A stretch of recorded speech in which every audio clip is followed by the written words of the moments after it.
This is Brother Medina again, and please let us start this new session with a word of prayer.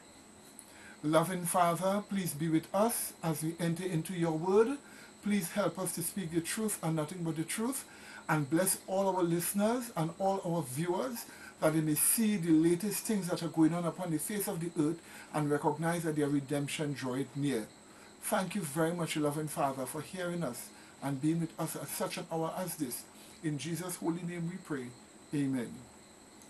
Well, welcome to our latest movie, and of course it is named Dangerous Earth. Why Dangerous Earth? Because we want to show you dangerous things that are coming upon the face of the earth.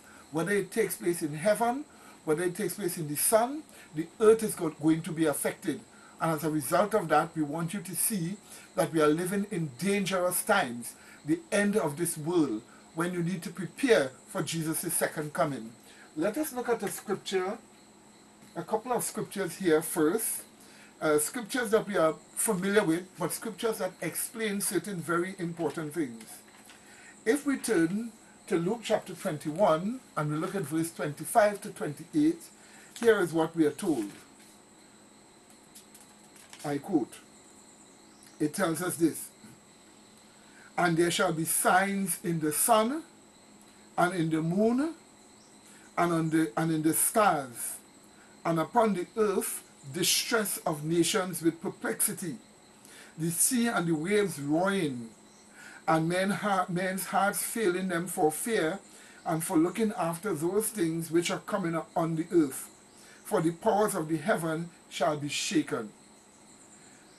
And then shall they see the sign of the Son of Man coming in a cloud with power and great glory.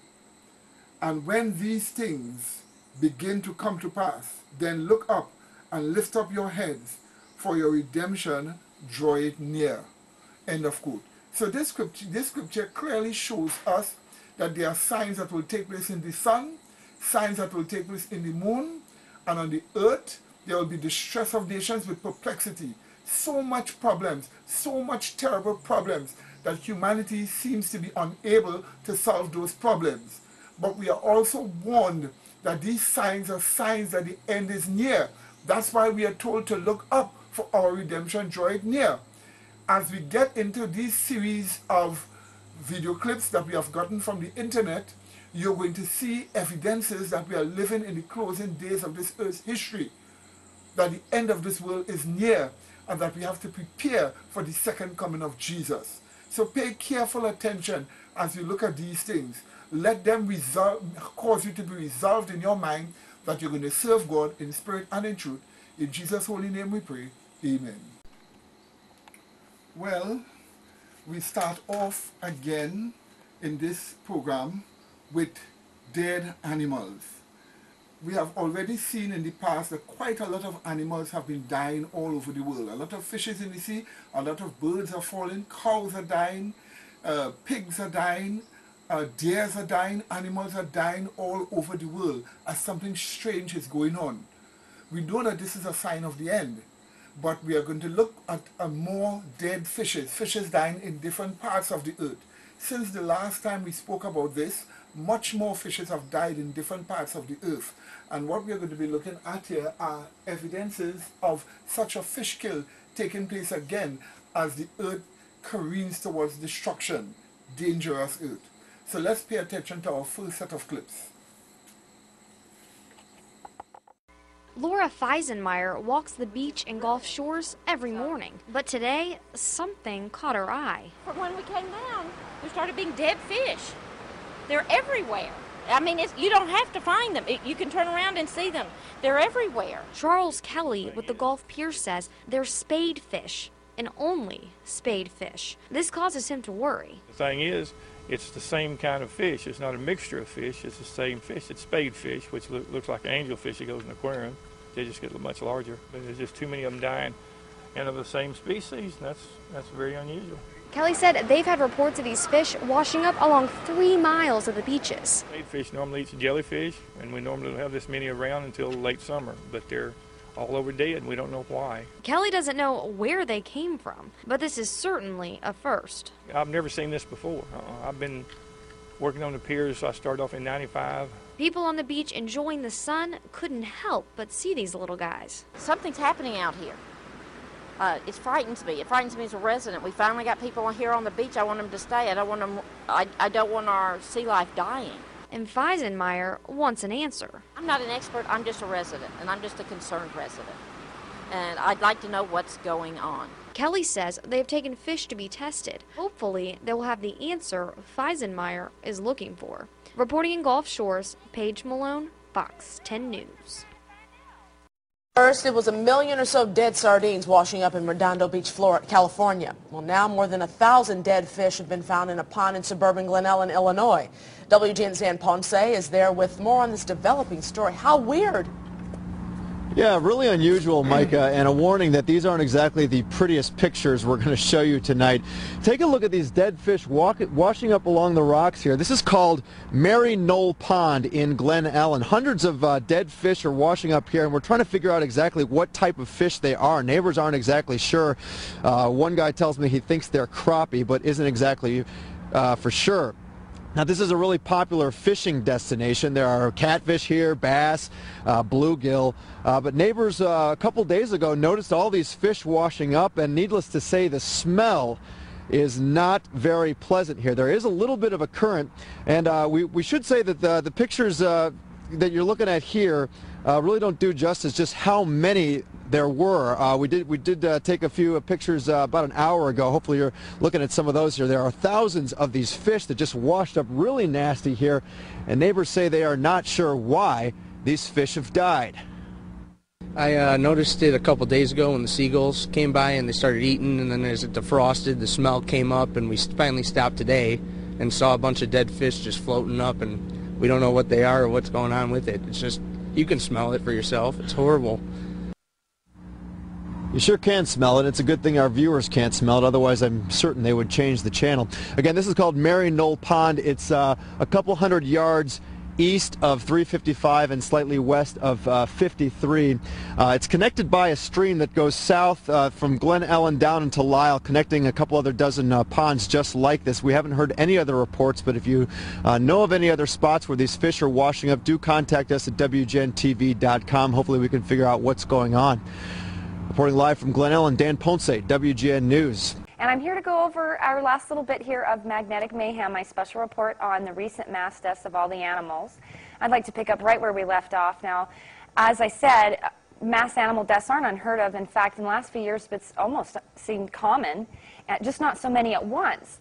Now, if you recall, in March of 2009, 87 whales and dolphins beached themselves on the coast of Western Australia. And what's alarming about this is that that was the 5th mass beaching in a 5-month time frame, and almost 500 whales died during that time. Now, these mammals that live underwater rely on our magnetic field for their navigation more than any of the other animals. So this should have been a precursor or first clue to say that something was definitely going wrong, or is there's some type of disruption with our magnetic field. That was our first sign. Now, what we understand what some of the animals and some of the occupants here on Earth might be affected by it, but how is the Earth itself physically affected by this? Well, I decided to do some digging, and I looked up, and it turns out there's quite a bit of studies on it, and they all end the same way. Electromagnetic activity and field disturbance is a direct precursor for earthquakes. In fact, approximately 1 hour to 1 week or after electromagnetic field disturbance, there is an earthquake, big or small. Now, we know that earthquakes, especially under the pressure of water, can release large, fatal amounts of gases, methane gas even, into our atmosphere, or worse, into a large body of water. In the water, it's a lot more fatal because there's not as much oxygen in the water. So I also found several studies about the effects of methane gas on marine life. And the first thing to mention here is the fact that it deals death so swiftly to the marine animals, and it can quickly penetrate into the gills and destroy the main functional systems. Even if small amounts leak into the water, it is still fatal. And what's interesting to me is the fact is that these fish affected in Arkansas were drumfish. Now, drumfish are special. They are given this name because they have special swim bladders that resonate sound. Now, I think it's pretty appropriate that they would be the first to wash to shore, and that they would be the first fish to react immediately. Well, what am I getting at here? Well, the bottom line is that all of these things are in part caused by the magnetic field and are ultimately causing the deaths of these animals. In fact, in August of 2010, NASA had to completely rescale the effects of solar activity because it is so active. Until the sun woke up, we really had no idea what the effects of this very active sun would have on our magnetically weakened state. And what we do know is that the last few weeks have heralded severe solar activity, with as many as 3 coronal hole speed streams at once sending solar wind and causing the Earth to be almost at a constant state of geomagnetic disturbance. This, in turn, causes huge fluctuations in our magnetic field. You can go to the USGS websites yourself and look up this information, as well as for electromagnetic and earthquake information is at the USGS websites. Now, if you look in there, the last week or so, we've had more than 3 spikes of electromagnetic energy, and all of these spikes, a lot of these spikes are completely bottoming out where there's absolutely no magnetic field whatsoever. So a bird that's flying through an area where there is absolutely no magnetic field would literally have no form of navigation. It would go flying into cars and buildings, the ground, and obviously it would break its beak, its bone, and back, a lot of the things that are showing up with these birds, and they were just flying into everything. So that would definitely explain why they can't see where they're going and why they're flying into everything. Now, I decided to do some digging to see what electromagnetic energy was going on December 1st, January 1st, and you guessed it, as it turns out, there was a slight bumping up and down in the electromagnetic field on that day, and then amazingly enough, when I looked in the USGS Earthquakes Department and decided to see what earthquakes had happened, on January 1st at 12:49 a.m. Universal Time, 6:49 p.m. local time, there was a 1.7 magnitude earthquake in Arkansas, and the epicenter of this quake was directly in between where the fish washed up and where the birds washed up. And the earthquake was only about 2.9 miles deep, so it's perfect for releasing toxic gases such as methane into a nearby river or into the atmosphere, and that would kill all drumfish literally within minutes. Now, the birds would be noticed right away because they're immediately affected by the magnetic field. It takes time for these fish to wash up, and marine life in larger bodies of water would take longer to wash to shore. So this also explains why all the birds and fish weren't affected. Field fluctuations happen sporadically in localized areas, not everywhere at once. And I would also like to point out that the field does have an effect on human behavior as well. You could ask any police officer if there is a kick up in the notch of human behavior come a full moon. Now, during a full moon, the Earth is right between the moon and the sun, so both enter our geomagnetic field. And during a new moon, The moon sits between the sun and the earth and is the furthest away from our geomagnetic field. So it is likely that the moon's placement actually impedes or amplifies the geomagnetic pull of the sun and the earth's geomagnetic field, making it stronger or weaker. Remember that the lunar month, 29.5 days, is approximately the same length of time as the full rotation of the sun. And samples brought back from the Apollo flights show evidence of strong magnetic fields in the rock, in the lunar rock, and researchers believe that this material could cause magnetic shift when the moon passes through our tail, which is behind our magnetosphere, our magnetic tail, geomagnetic tail, as it happens during a new moon. Now, it is interesting to note that on December 21st of 2010, we did experience a full moon lunar eclipse, and then not even like 2 weeks later, on the 4th of January, we experienced a new moon solar eclipse. So I'm just, would be a little bit interested to know if any of these recent acts of violence could possibly be in part influenced by the electromagnetic activity, pushing the human emotional body to its furthest point.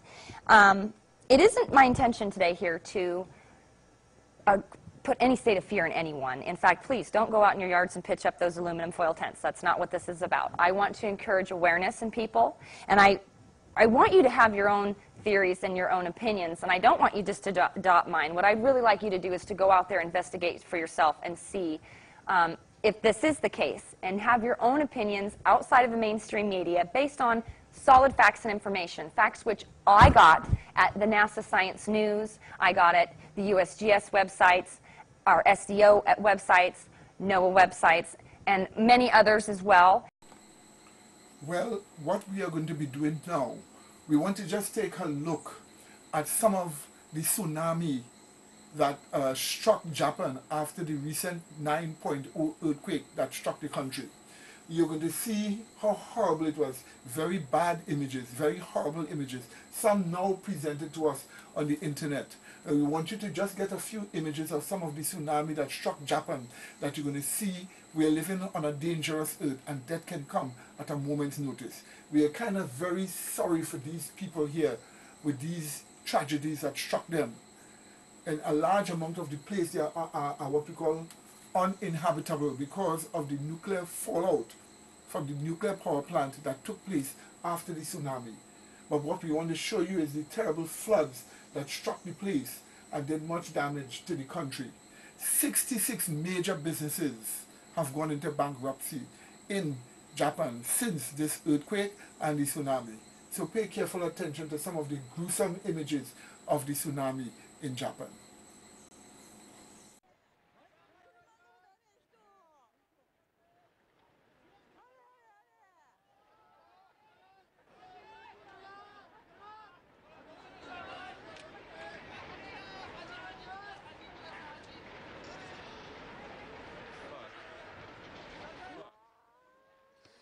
We see the tsunami approaching.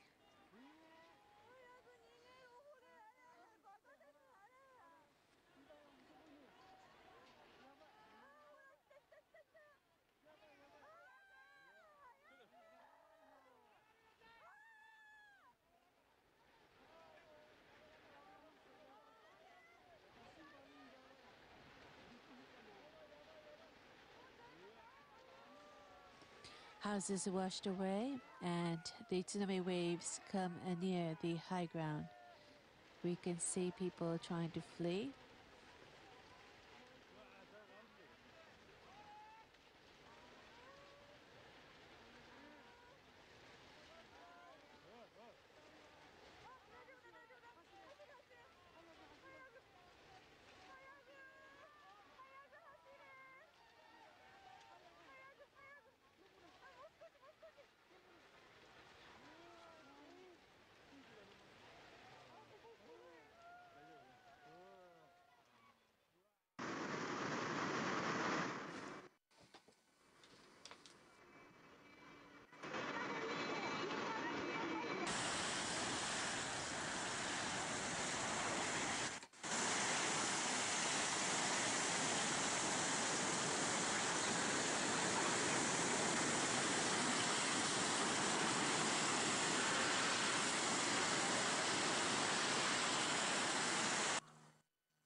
And here are some images from the same location in the evening. Central Kesennuma City has been largely destroyed.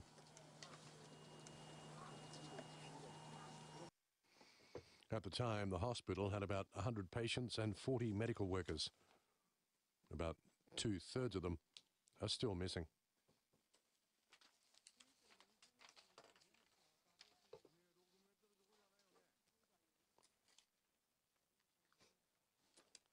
The next thing we want to look at is evidence of some terrible things taking place.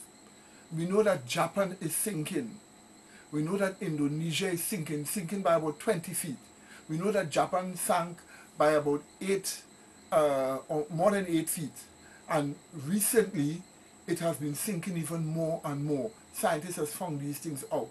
So since the earthquake took place in Japan, we're going to be looking at the fact that Japan and Indonesia also is sinking. Not only there, but England is sinking. We have also found out that New Zealand is sinking. We have found out that Greenland is rising. So the whole Earth's surface seems to be changing, and a lot of people are going to die in the crisis that is going to take place. So before this deluge takes place, you need to accept Jesus Christ as your personal Savior and be ready for the second coming of Jesus Christ. Once again, Japan's Self-Defense Force has noted officials that a 5-meter change in sea level was detected near Ofunato in Iwate Prefecture on Monday. Tsunami-like waves measuring about 3 meters were detected at sea off Shinchi town in Fukushima Prefecture. Officials are warning local residents to evacuate to higher ground.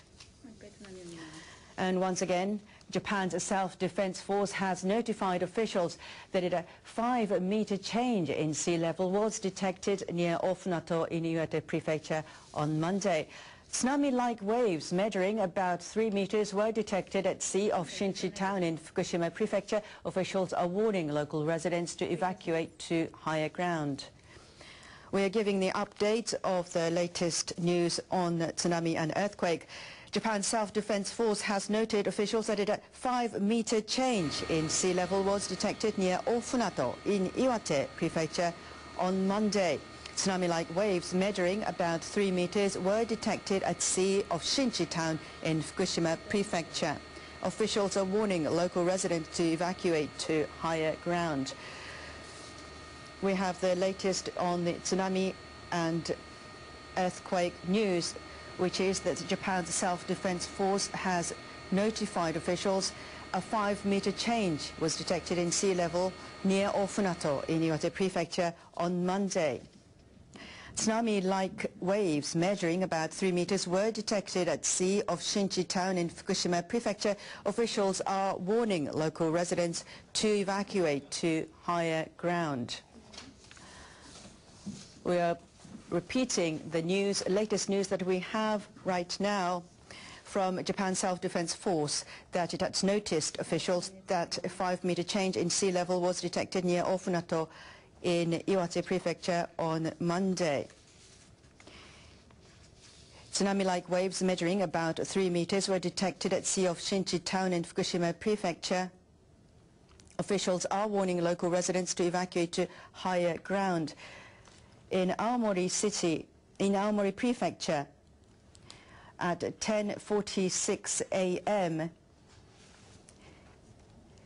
many residents were asked to evacuate from the tsunami-like waves measuring about 3 meters that were detected at sea off Shinchi town in Fukushima Prefecture. Officials are warning local residents to evacuate to higher ground. And by the way, Japan is sinking. Okay, let me show you. Okay, so in addition to 300, 500, 600 earthquakes that we have across the planet in a week's time, what's very concerning, okay, there's all the earthquakes at a 2.0 or above in 7-day period across the entire globe here. What I'm concerned with is about something above 4 over the past half day. Let's start with 2 days here. You can see the incredible activity that Japan has. versus everywhere else. Over the past half a day. Okay. Now, thinking about the Japan issue is where it's happening. I'll zoom in here. I'll bring the quakes back in, and you can see that it's all on this ridge line right here. Folks, I'm telling you that Japan is crumbling and going to fall into the ocean, and I'll tell you why. After looking at this thing being hit like this every day with 5.0s or more, and they're not quakes, they're not fault lines, it's this ridge is actually crumbling. Let's switch over to Google Earth, get into the topography of it. Notice this mountain ridge line goes off from the shore about 150 feet, then drops to 20,000 feet in this area. This ridge line here is, of course, higher than this ridge line. I believe that, and you can see these cracks across this ridge line, you can see how this water basically was held up and deeper over here, and eventually crawled up over this wall into this entrenchment. And this is buried. All of those earthquakes are right here, just chewing at this, chewing at these cracks, chewing away, chewing away. Okay, let me go back to this. Here's your ridge line. Here's your earthquakes. Back out. This is a half a day. There's a day. Back out so you can really see this. Okay. There's 2 days. There's 3 days. Look at this. 7 days of what's been going on. There. I mean, I can't even count how many that is. It's just, compared to anywhere else on the planet, Japan is being chewed away at right now. It cannot sustain this for, I don't know how many more days it can sustain this, but it hasn't died down. So, watch and see. Okay, folks, so if that keeps getting chewed away like it's doing, and has been all week, ever since its earthquake, it's going to look like this. Okay, you can see that this was broke down and fell down in. Okay, when this breaks down, all this is coming down too, and this is going over, and the water is going to level out, and you're not going to see Japan, at least this much of it, no more. A very strange thing took place in Greenland. Greenland is a very huge continent, largely covered with ice. And there are still cities built in certain areas in Greenland, the western area and the eastern area of Greenland. But something strange happened. The sun arose 2 days earlier in Greenland. This has never happened in history. But we see by this that the earth is changing and something is going on. This is why people were still in bed and people complained that they didn't get a good enough sleep because the sun rose 2 days earlier than it's supposed to rise in Greenland based upon its situation at the North Pole. So we're going to look at clips about this also. Arctic sun rises 2 days early. It felt like that here this morning, too. The long Arctic night ended earlier this week, with the sun rising for the first time in months over Greenland's most westerly town, Ilulissat. Residents staggered out of their doors, blinking and deeply regretting that last beer, and feeling that surely it wasn't quite time to get up yet. And it wasn't. The sunrise, beautiful as it was, came at about 1 in the afternoon on Tuesday. All very well, but they'd not been expecting it until yesterday. There are, of course, conflicting theories about how this could have happened. Those notorious tree-huggers at the Daily Mail have the frankly ludicrous explanation that it's the horizon that's changed. The ice caps have shrunk, its experts suggest, so the sun peeks over the top a little sooner. But others have more insight. If the sun has arrived 2 days early, then surely this is proof that the pole has shifted. Shifted quite a lot because Greenland to be 2 days further south, says one bright spark on the David Icke Forum. Over at Tinfoil Palace, meanwhile, they pointing out that the sun is setting late in Montana. I arrived home from work at 5:20 p.m. It should have been pitch dark outside, but the sun was still hovering on the horizon, says Perio. And it's doing other weird things too, says Pamela. Something about the light is wrong. I noticed it this summer past. Several times I had to go inside because it made me nervous, she says. I think they know what's happening and are keeping it a secret. In fact, you guessed it, it's all our fault. We keep a small herd of mammoth near Elisat, you see, and they're used to being milked just after dawn.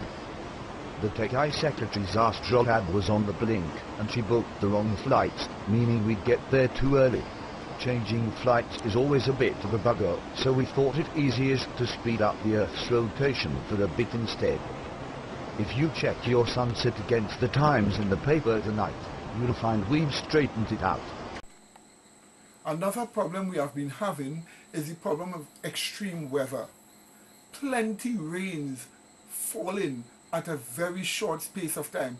The rains, the inches of rain that fall in a very short time is much more than has ever been. And we are looking at changes taking place. In the United States of America, there has been over 500 tornadoes in one month, and it has wreaked destruction, killing more than 200 people. So sometimes a whole town being wiped out. So there now seems to be extreme weather taking place upon the face of the earth. So you're going to just look at a couple of clips explaining these things, that you would see the end is near, even at the doors. May God bless you.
Got it.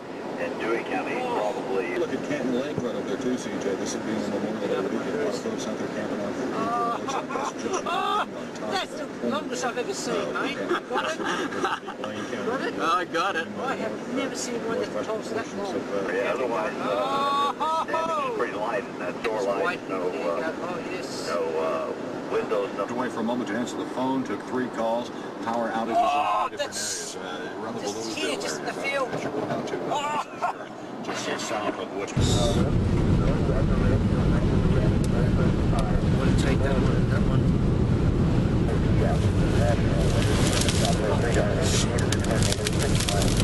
That's right.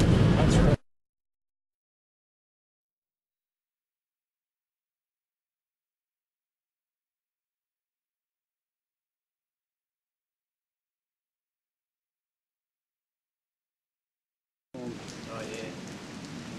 Oh! That was close!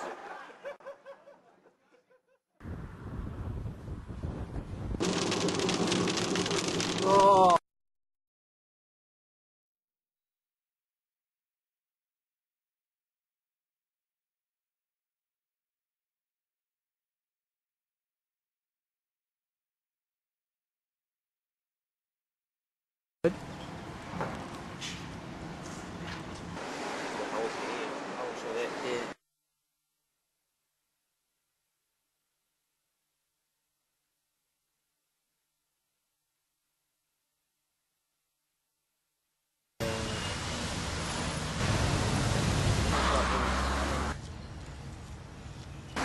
She's shooting.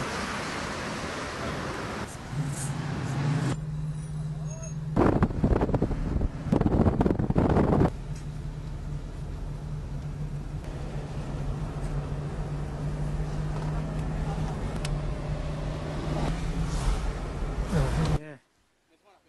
This is your hell.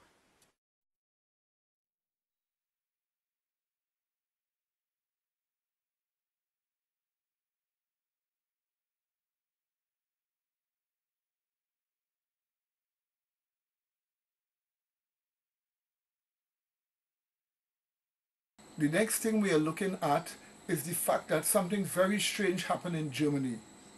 Germany actually had a large sandstorm, a dust storm, and as a result of that, 8 people died.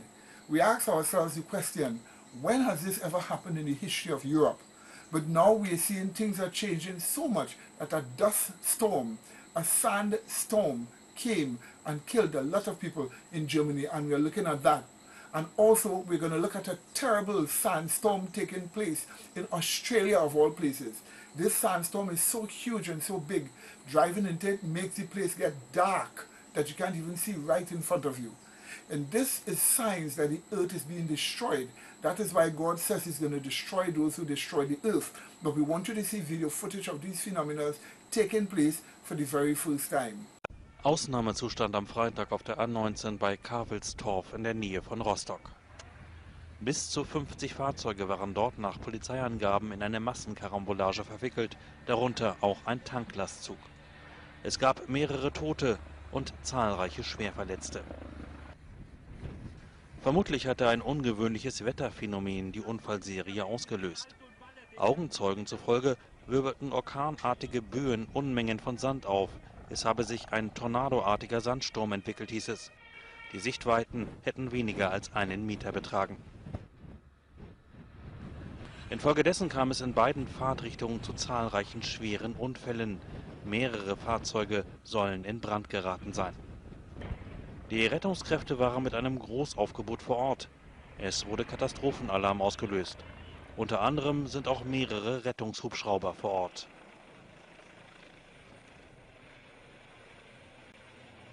A new thing has been happening these days.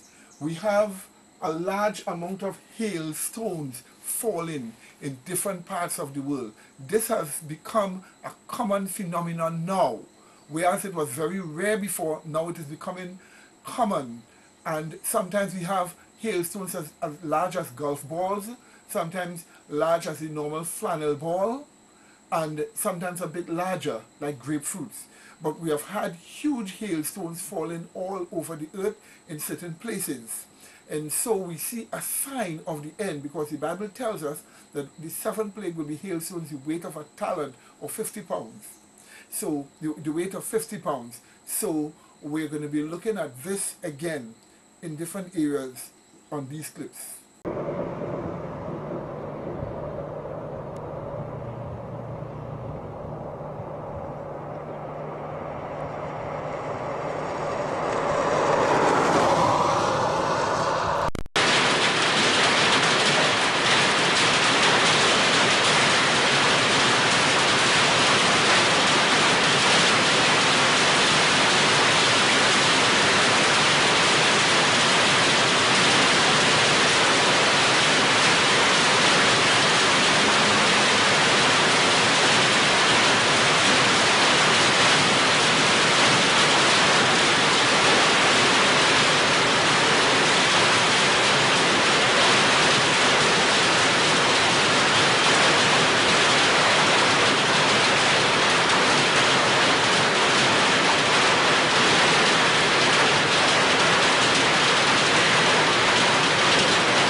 In this clip that we have included here, we have just shown you that something strange has been going on.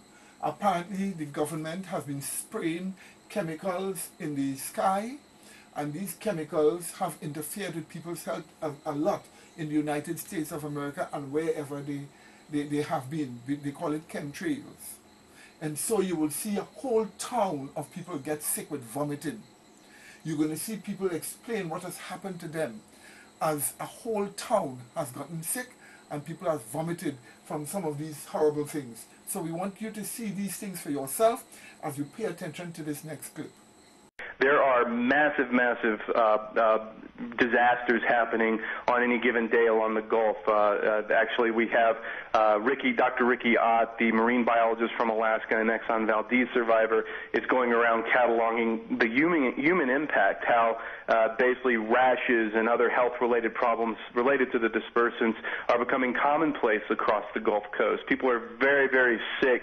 Literally, in places in Louisiana, there's entire communities where they're vomiting blood, they're passing blood when they go to the bathroom. Very, very serious situation here.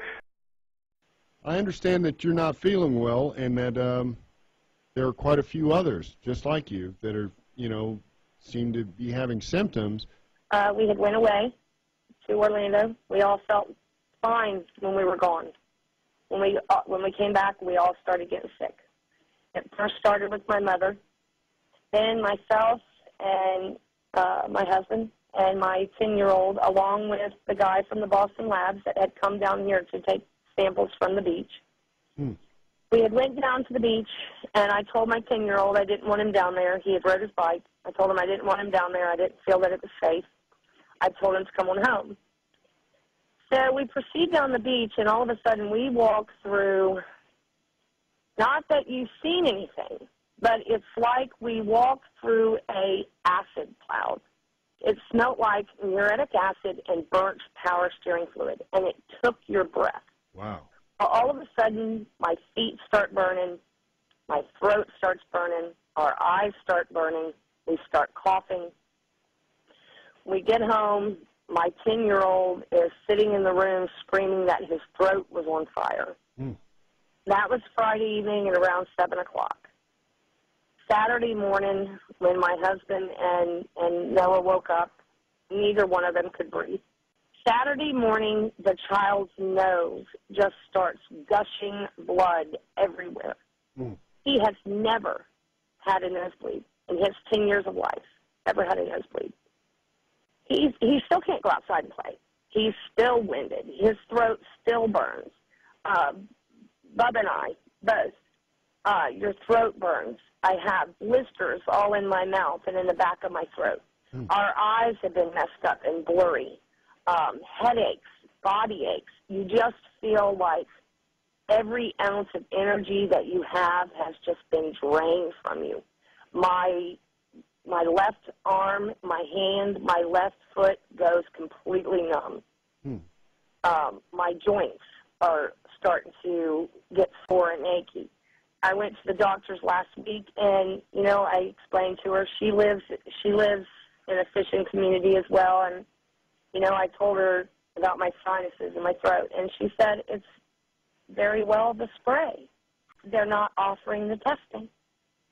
That's insane. You've got me upset in here. We have told you before that you are to expect a large global earthquake taking place. That the Bible prophesies that a global earthquake is going to take place and it's going to destroy every single nation. We are going to look at clips that shows that scientists recognize that such a global earthquake is in the make, and they are preparing for destruction. Now, if the ungodly can see that some great destruction is taking place, to prepare physically, why can't the God's Christians, God's people, see these things coming to pass and know that the end is near and prepare spiritually for the second coming of Jesus? So look at these clips that explains what is going on. May God bless you. Hey YouTube, Dutch Sense here. It is 6:13 p.m. on Wednesday, March 16th, 2011. And we got some more breaking news here, just really quick. I'm in the process of taping up my windows because of the cloud, the report that came over here at Bakersfield, and just tracking the clouds. I figure I have maybe 12 hours at the most to get everything all tightened up here. So, here in St. Louis, that is. So, just really quick though, another earthquake up here at the border of New York and Ontario, Quebec.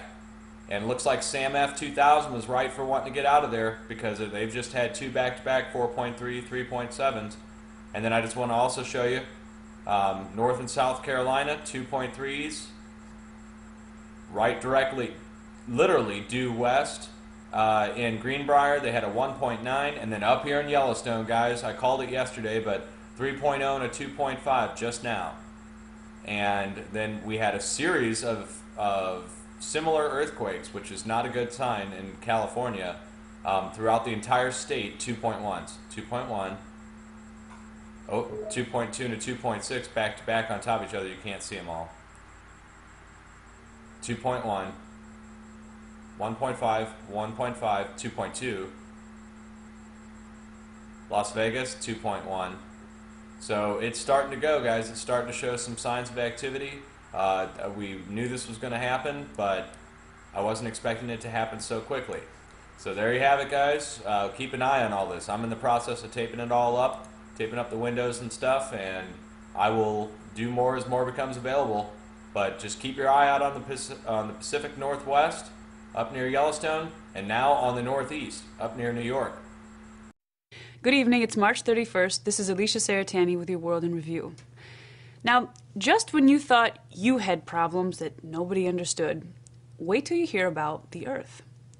Yesterday, Lyndon LaRouche opened the weekly report with a reality that trumps every other global crisis on the planet today. Namely, that we must begin to accept the fact that we can expect magnitude 9, 10, or even 11 earthquakes, perhaps even back-to-back along the Pacific Rim in the period immediately ahead.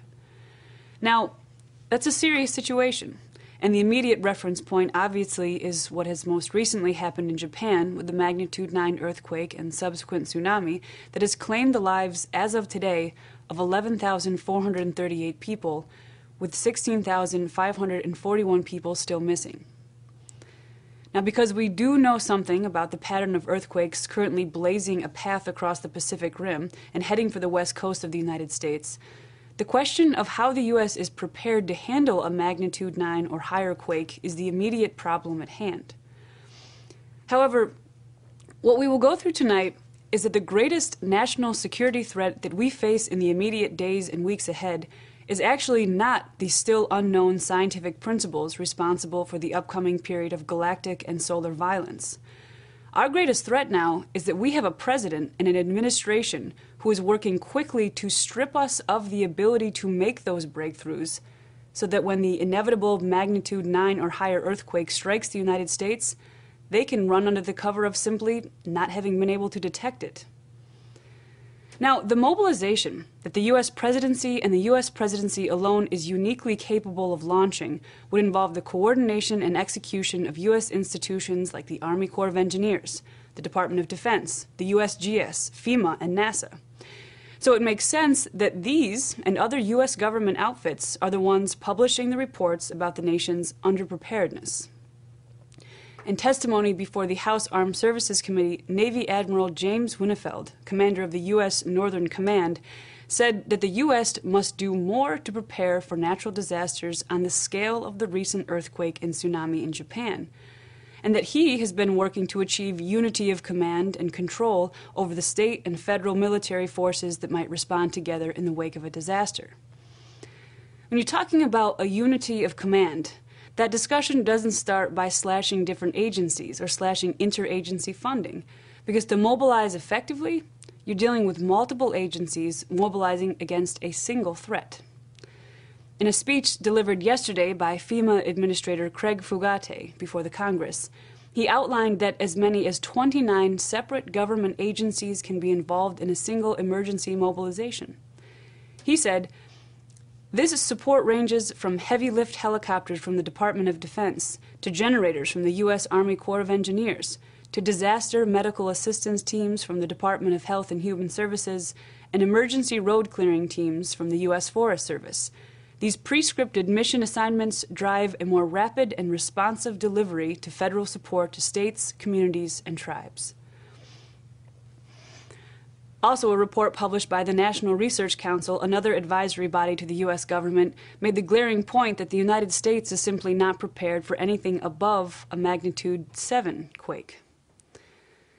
However, as we have covered here at LaRouche PAC, it is the limited yet profound scientific insight we now have regarding the correlations between seismic activity here on Earth and the changes in the electromagnetic environment the Earth and solar system are traveling through, which have transformed the meaning of preparedness from several minutes into potentially several days.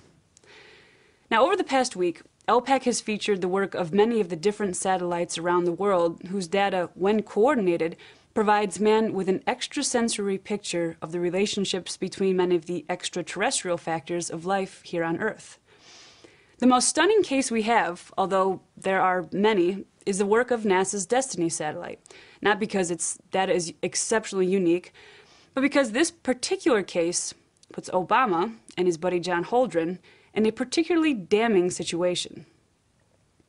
1 week prior to the March 11th earthquake off the coast of Japan, a group of 18 leading geophysicists from across the United States wrote to the Advisory Committee on Earthquake Hazards Reduction, expressing their concern and their surprise that in the context of the recent earthquakes in Baja California, in Haiti, in Chile, and in New Zealand, that a satellite as critical as Destiny would be shut down by the Obama administration. The scientists make the point that Destiny is a major component of the top priority Tier 1 research that is used by NASA and other related institutions to meet the national priorities regarding the mitigation, assessment, and response to catastrophic natural and anthropogenic events. Because if anybody understands the priority for the funding and advancement of satellites like Destiny, it's these scientists and others who have been committed to looking at the anomalous electromagnetic activity as warning signs for seismic events on Earth. This puts the invaluable work of institutions like NASA as one of the nation's main lines of defense. Because again, as you saw in yesterday's weekly report, just using our existing satellite instrumentation, we're able to extend our emergency response from minutes into hours and possibly days. To quote Admiral Winnefeld, "Time is our enemy in these disasters, and defeating that enemy means saving lives." So in a situation like this, NASA becomes our first line of defense, whose work then informs the rest of the chain of command from the federal agencies down to the state and local level. Remember that in his first year in office, Obama took the initiative to cut the Constellation program out of the 2011 budget as if it were something extra or something extraneous. But here's the point. It's cutting-edge institutions like NASA that ensure you even have a nation from whose budget to cut. However, it's not just the advanced warning systems that are being crippled by the Obama administration. The multi-trillion-dollar bailouts to Wall Street have forced federal and state emergency response programs to be seriously compromised. For example, the budget passed by the House of Representatives would slash up to 30% of the funding to the National Weather Service, which operates the Pacific Tsunami Warning Center in Hawaii, resulting in workers' hours being cut back to 32 hours a week and the closing of a forecast office in Honolulu for 1 month each year. And this, in a period that our leading government institutions are warning us to prepare for one of the most active and most violent seismic periods in our history? Imagine for a moment what would happen to our country if a magnitude 9 or 10 earthquake struck and Obama was still president. Remember the BP oil spill? Just 2 weeks ago, the U.S. Coast Guard posted a damning report accusing the Obama administration with stalling or withholding information about the Gulf spill.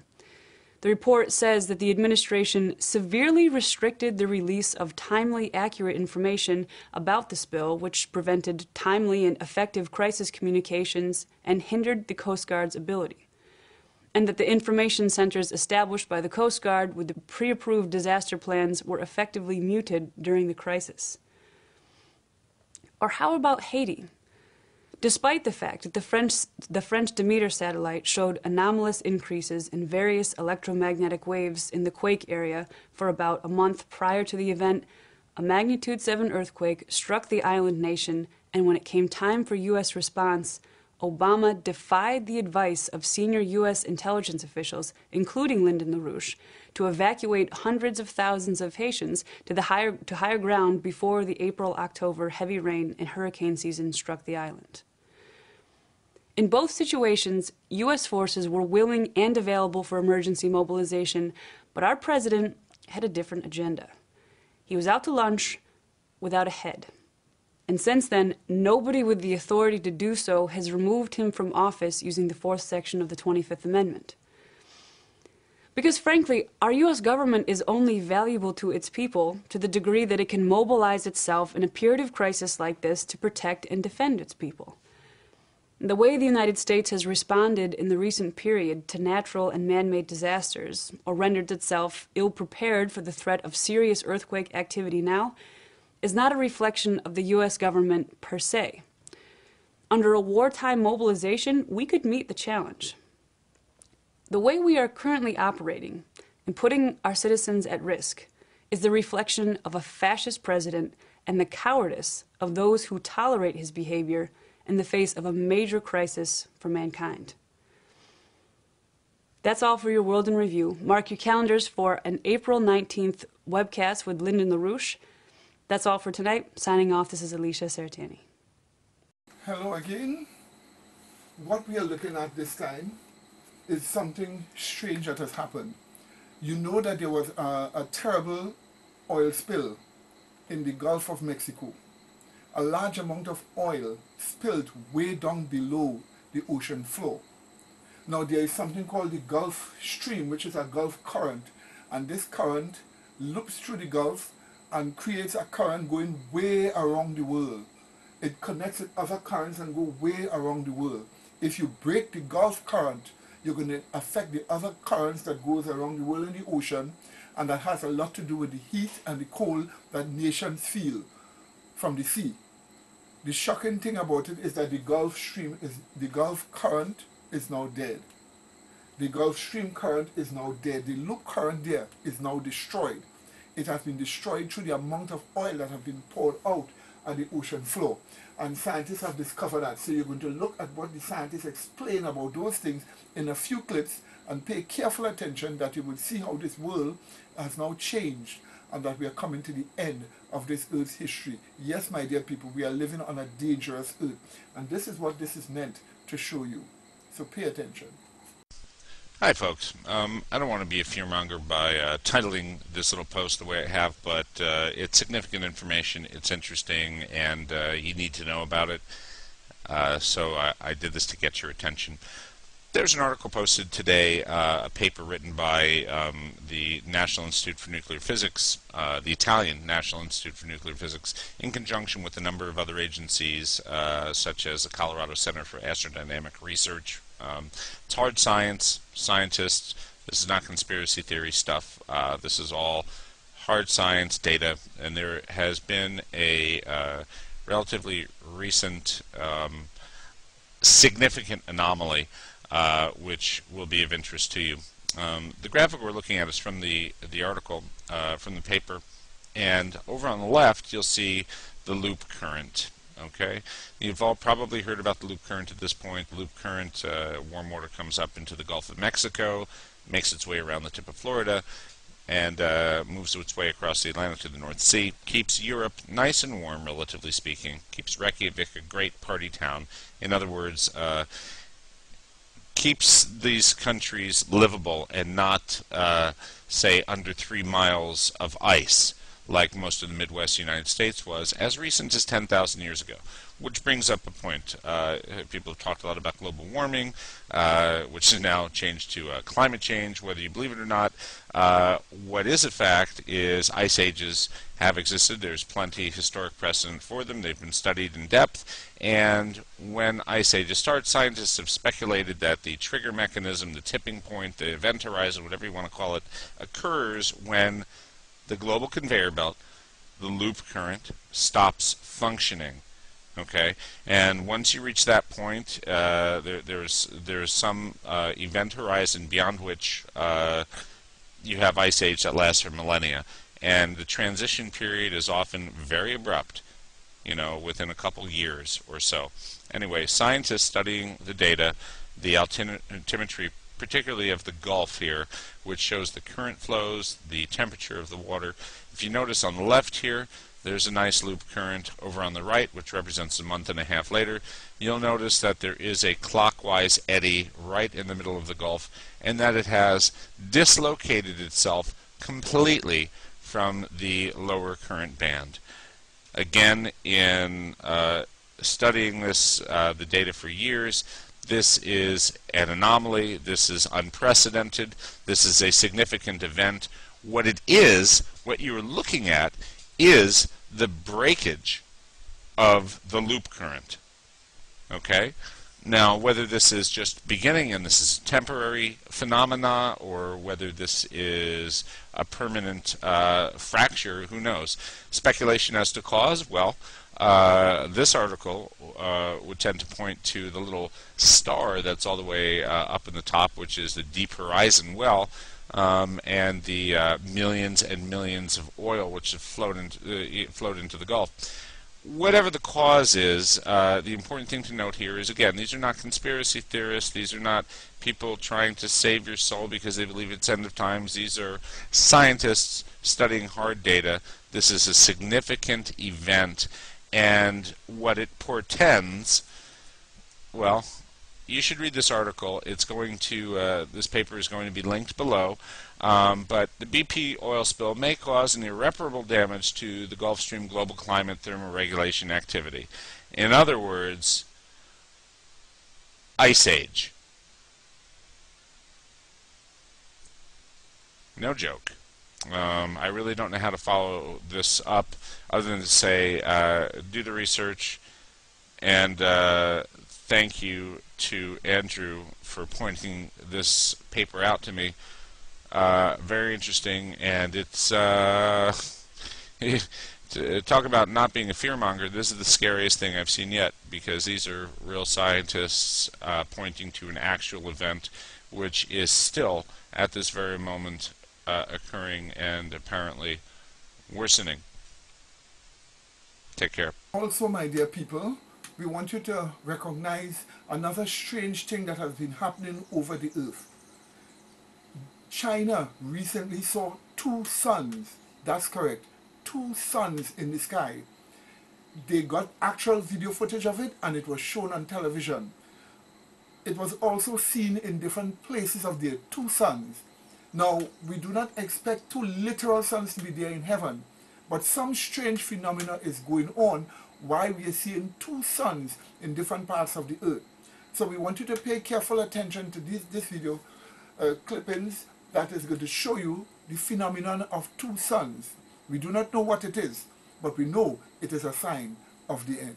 就是网友看到在离岛澎湖怎么会出现了2个太阳，这实在是太奇怪了。有人立刻用手机拍了下来 po 在网络上，大家就讨论了。有人说啊，这地球快毁灭了，要赶紧逃命。等一下要告诉您，气象专家告诉大家说，这一切都是乱说的。其实啊，这只是难得一见的换日现象。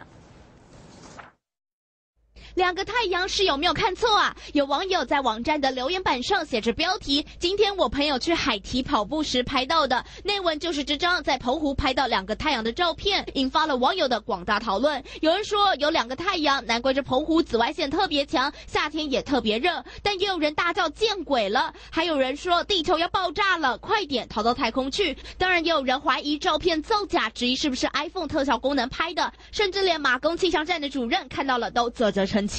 换日会稍微有一点距离啦，很少看到。我不敢讲说一定没有那么近啊，但是怎么会那么近？2个太阳那么近，这个比较少见呐。原来是换日现象，因为高空的薄云折射太阳光线造成的奇观。正好一位澎湖导游到马公观音亭散步时拍到，但这见到的几率真的很小。其实这边已经很少看到太阳，还是看到2个太阳，对吧？澎湖不是没什么太阳，最近了。好在2个太阳只是难得一见的特殊景象，地球不会因此毁灭，大家可以不用穷紧张了。We are now looking at a strange thing that NASA has told us. NASA has told us that there's a comet by the name of Elenin, and there's also a code number for this comet, and that this comet is coming very close to the Earth, somewhere by the end of 2011 up to the year 2012. But we have a huge comet, right? Sometimes it is called Nibiru, but this comet here is supposed to be coming very, very close to the Earth by the end of this year. Also, we are warned that we might have 3 days of darkness upon the face of the earth as a result of this comet. So we want you to look at some of the scientific facts and some of the scientific data that clearly proves that we are going to have a terrible problem with a comet coming close to the earth. All this is signs in the heavens above that we are living in the end of this earth's history.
are now looking at something very strange that took place under the sea, miles under the sea.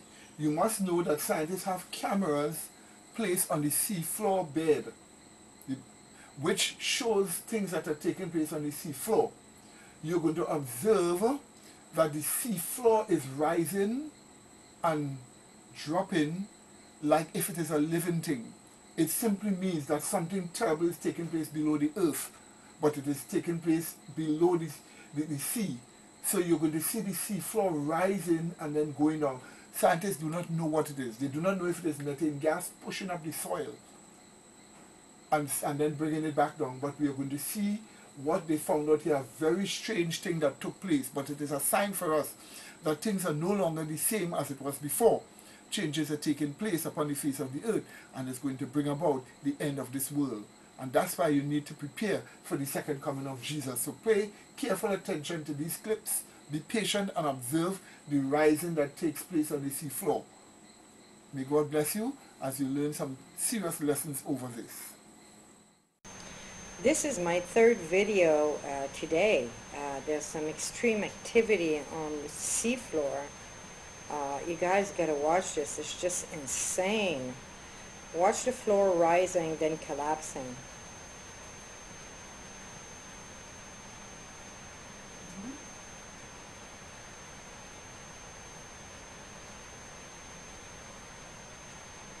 And it rises so high.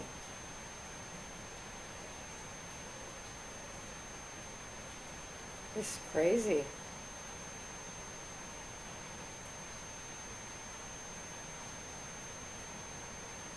And it just collapsed. Out of sight. You'll see it'll be dark. Like there's no seafloor.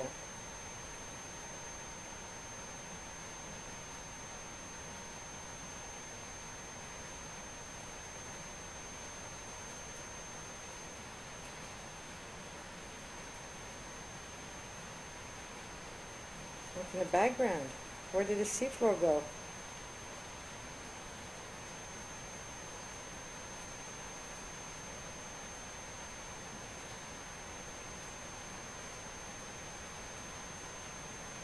I'll just let you watch, you guys.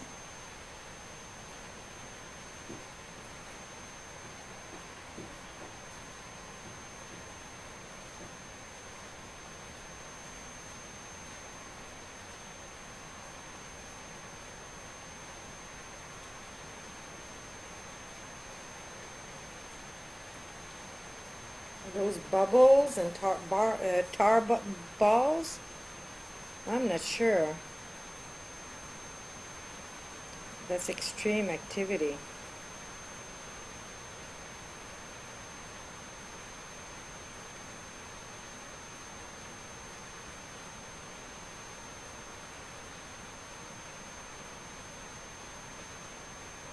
See, it's dark. I don't see the floor at all.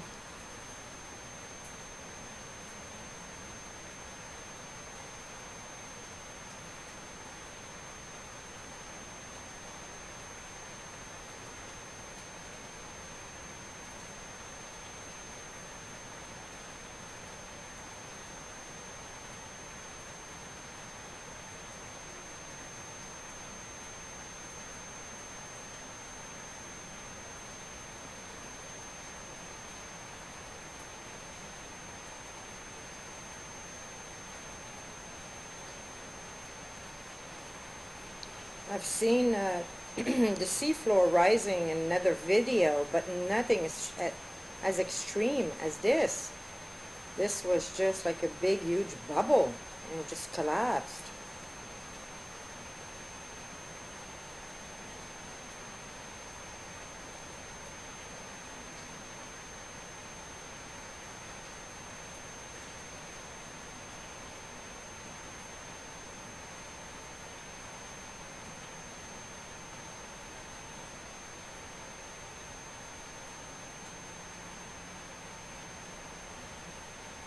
I'm going to fast forward for you guys. There's a lot of activity.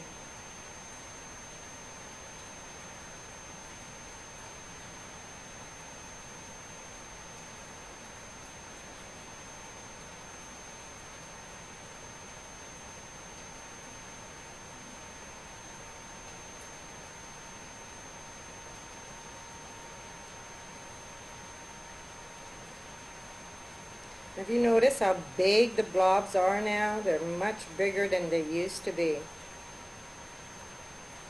Where's the seafloor? Can't see it. It's pitch black. It was right there and now it's gone.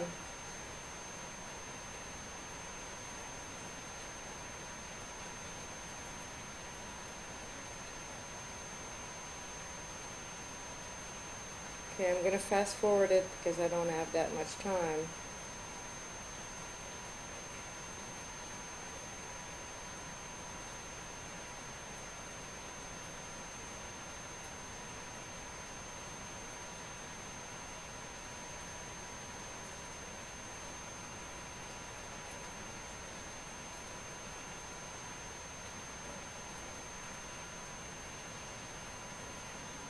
That's insane.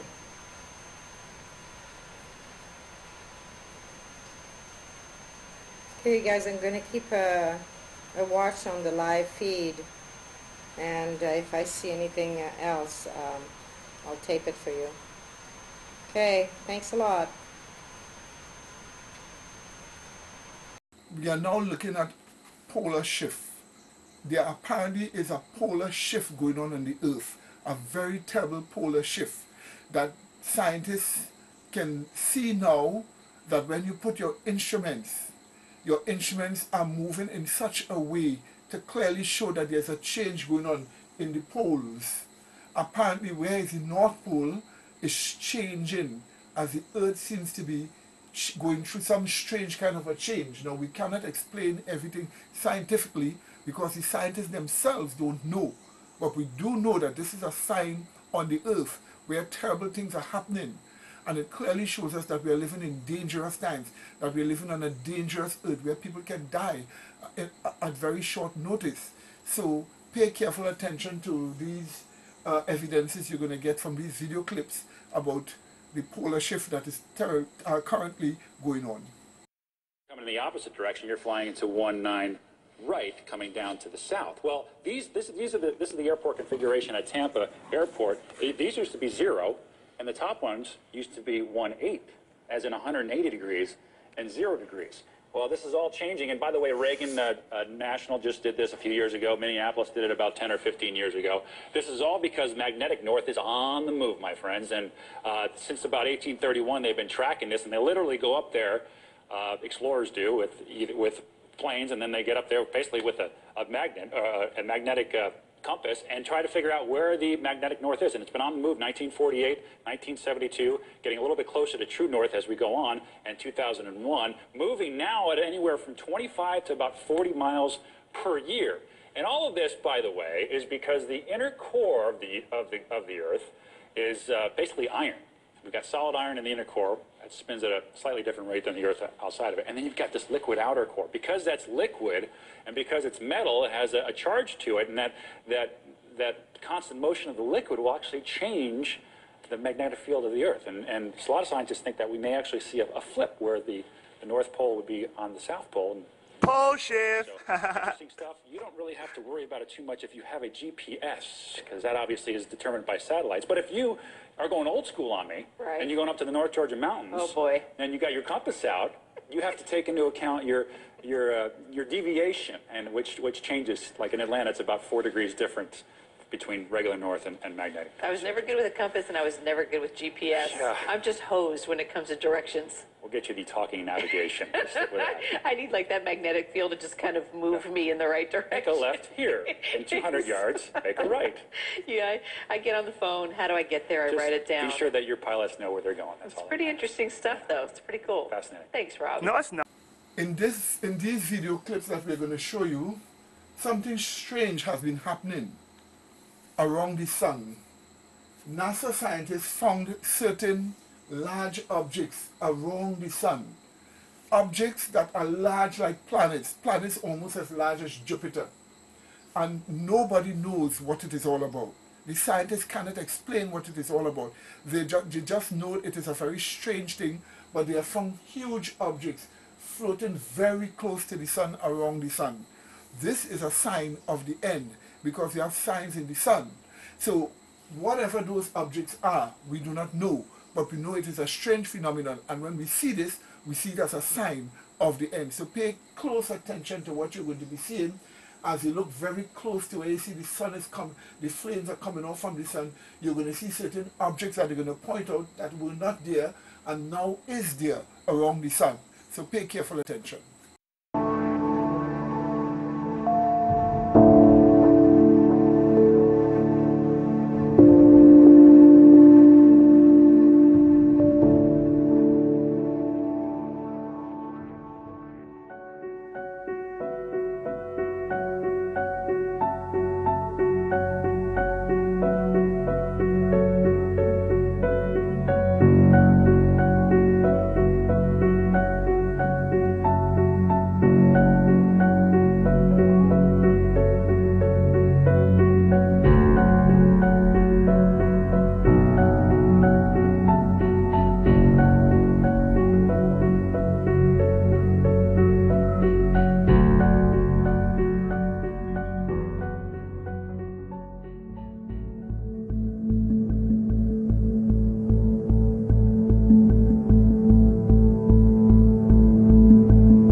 Another strange thing took place, this time in the sun literally.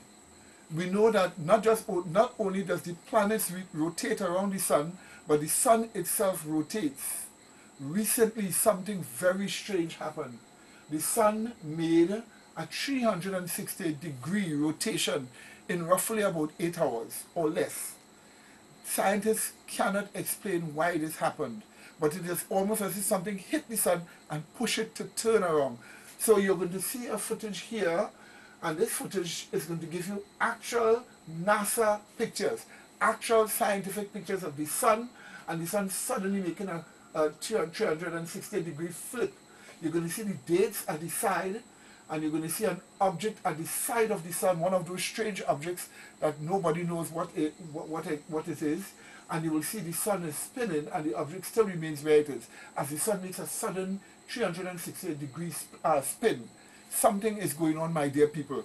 We know that the end is near, and we need to prepare for the second coming of Jesus. So pay careful attention. All right.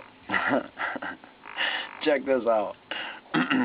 That there you're looking at is the sun, okay? Yes, I said that there. Okay, that's got the solar radiated, whatever, the SOHO lens or whatever they call that, so that you can look at the sun with the radiation now. Over here is a timer, clock. You got down in this corner right here, you got 2010, that's your year, your month, your day, and your hours, okay? In military time, that's, you know, the 24-hour clock. Now, this is a speed recording. They sped it up so it's fluid. Now I want you to watch this, okay? Now see that clock on the side moving real fast? Okay, that's time lapse. Now watch as this flare comes around from the side. You watch what happens to this sun. See that bright flare? Watch what the sun does. Just watch that. Yeah, right?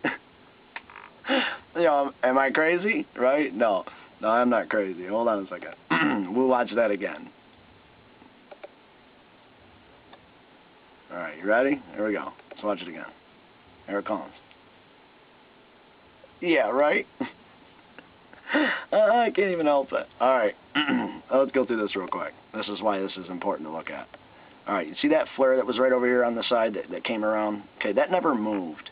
So if it held its position coming up off the sun, it's from a solar storm. If that held its position coming up off the sun like that, then when it got right up around, you know, up into up into here, it would have gotten blown to the side if the sun had moved that fast. So that first of all tells you that that's time lapse, because that never moved, it never dissipated, nothing.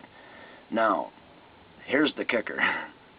See this little thing right over here? We don't know if that's an alien probe, government conspiracy. I mean, who knows? It could be a can of pork and beans that just got dropped off a shuttle accidentally, you know?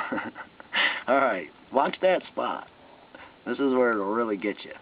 You tell me that ain't really happening, and you watch that spot. Watch that dot. Watch it close. Oh, never moved. Right? Never moved. Come on now. Let's watch it again. This is fun. Whoa. Oh. Don't. Isn't that what Homer would say? Don't. Yeah. Sorry, that ain't moving. That's kind of freaky. That's freaky. Here, let's... Yeah. Wheel of misfortune right there. You get to the bottom of that, that's probably misfortune. I mean, if the lens had spun, why isn't that moving over there? Look at that. Stare right at it. Don't even take your eyes off it. Yeah, I'm sorry. That don't make sense. Now, here's what I've concluded so far. Now, see where that took off? Let's pull it back to where just before it did. Let's see what time it was on the clock. Right there, it had just started to take off. That's October 12th, and military time, that'd be 6:30 in the evening. Yes, 6:30 in the evening. Now, let's pull it back to before, just as it started to get this thing just as accurate as possible. Oh, wait a minute. I gotta bring it this way. I'm sorry, I was going the wrong way with it. Let's get it.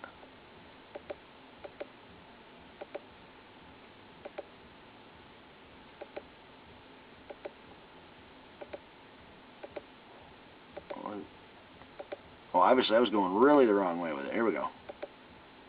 Where it comes around. Okay, right there where it pulled its little spin. So right about there, okay, we've got October 12th, 12:30, okay? That would be 12:30. So on October 12th at 12:30, all right, that takes off. It finishes its loop, its full 360. Right there, it's coming around. And it made a, hold on, yeah, right there, right. So between October 12th at 12:30 in the afternoon and October 13th, just before 1:30 in the morning, in that 12-hour period, the sun pulled a 360 on its axis. The North Pole came all the way back around to the north, but the full thing flipped, and if you tell me it didn't, then you better explain why that doesn't move right there. Because if they spun that lens, that would have moved. Now, I'm sorry. There's 100,000 comedians that are starving for, for some work, so, crack your jokes all you want. You're going home hungry. I ain't buying. You figure it out. God bless. Let me know what you come up with. We are now looking at the magnetic field of the Earth. Something has happened. NASA found out, they sent 5 Themis space probes and found out a very huge hole the size of almost North America that exists in the magnetic field. There has been a breach in the magnetic field of the Earth. And this is the reason why if we have a sun flare, we're going to be getting a lot of radiation coming through, doing damage to people and things. So they found out that the magnetic field itself is damaged and that changes are taking place. So be warned about this. We want you to look at these scientific clips that shows us what has been going on, and that you will know that we are living in a dangerous earth and anything may happen. That's why we need to prepare for the second coming of Jesus Christ. Hey YouTube, I just wanted to show you this. The real-time magnetosphere simulation is back online. The bow shield has been taking a heavy impact since I've been following it early this morning, and we are seeming to have a great flip in our magnetic field right now, and I can confirm that flipping going on. I've been doing a little experiment since last night, and if you will notice, that red to the red top of that is north, and my compass is now pointing northeast and southeast. That has flipped. I realigned it this morning. I set it north and south when I got up. It was off about that much. I think it was in that area.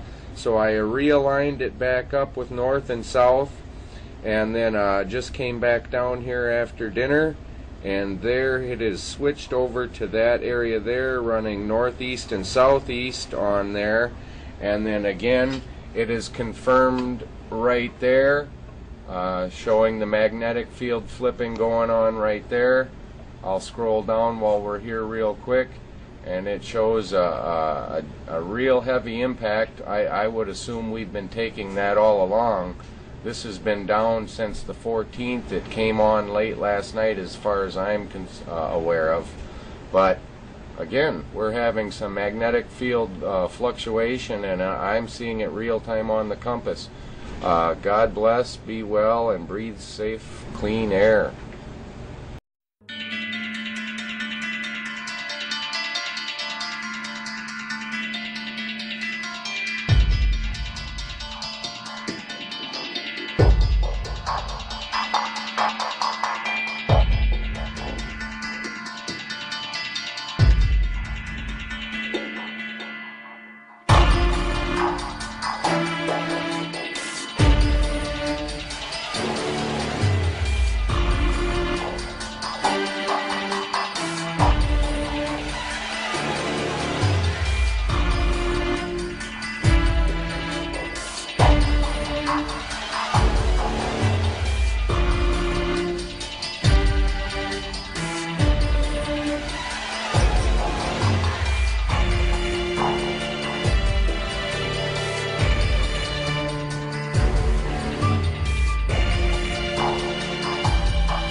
On September 29th to 30th, 2009, a series of massive quakes shook Samoa, then Sumatra, then Indonesia.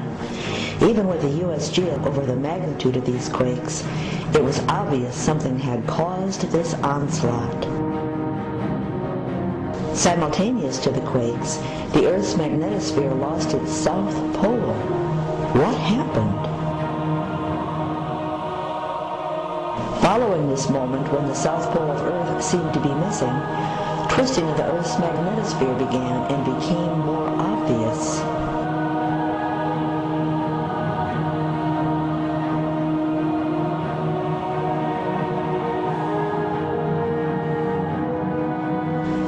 What is normal is a set of winds, the Earth's magnetosphere blown outward by the solar wind. But what would cause the magnetrons leaving to come and go from the wrong direction? In less than a 24-hour period on October 28th to 29th, 2009, the Earth's magnetosphere became completely twisted, coming and going from the wrong direction.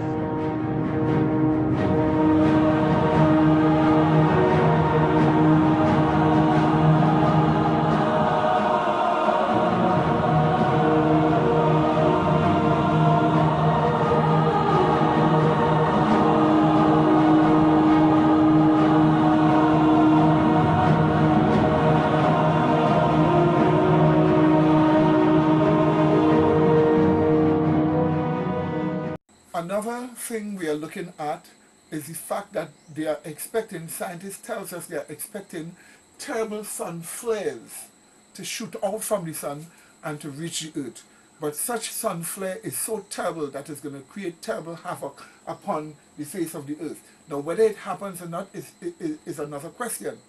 But the facts are, we are told that sometime in later 2011 or maybe in 2012, we're going to get huge sun flares reaching the earth. It's going to knock out all our systems. And we are warned that trouble is coming and that the government is aware of it. So if they are aware, we should be aware more, and we should be prepared for the second coming of Jesus. So let's look at some clips that will show us these important things that science has now acknowledged is going to be taking place.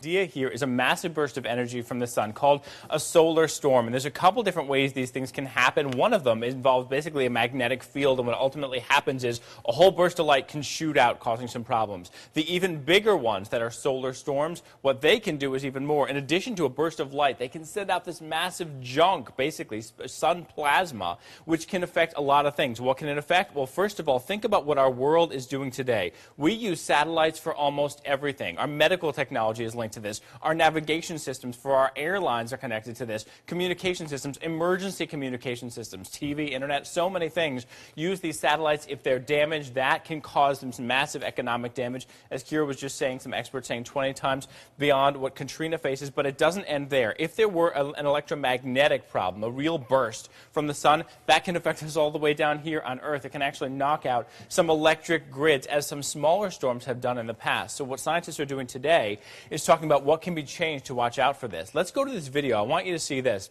This is from April, and as we're looking at this, I want to tell you the exact words that NASA put along with this. From April 19, 2010, this was an observation of one of the most massive eruptions in years. They said Earth was not in the line of fire this time. That's their words, not in the line of fire this time. So what are the stakes here? Let's come back to my screen. I want you to see some information. First of all, this is a quote that I have for you from a NASA official here who is the head of the heliophysics department, watches out for the sun. The sun is waking up, he says, from a deep slumber. Richard Fisher, take a look at this now here. The cost could reach $2 trillion in 1 year if there were one of these huge storms. This is according to a National Science Foundation study funded by NASA, and that study is the one saying the economic impact in that sense could be 20 times greater than what happened in Hurricane Katrina. It's the source of all life, and it could mean the end of life as we know it. NASA did a study, and its findings are now out. We're not talking about global warming, a brand new government study on the very real destructive threat of solar storms. Check it out. The surface of the sun, a roiling mass of plasma and charged high energy particles. As we move to the launch pad, we can show exactly what we mean, escaping the surface of the sun and traveling through space to areas down here on Earth. Now, this giant fireball, if that ball hit the Earth and its magnetic shield, it would be devastating. I want to show you New York City at night. Times Square, drove through here at 8 o'clock last night. Streets are empty, but the electric power grid would be wiped out by the current.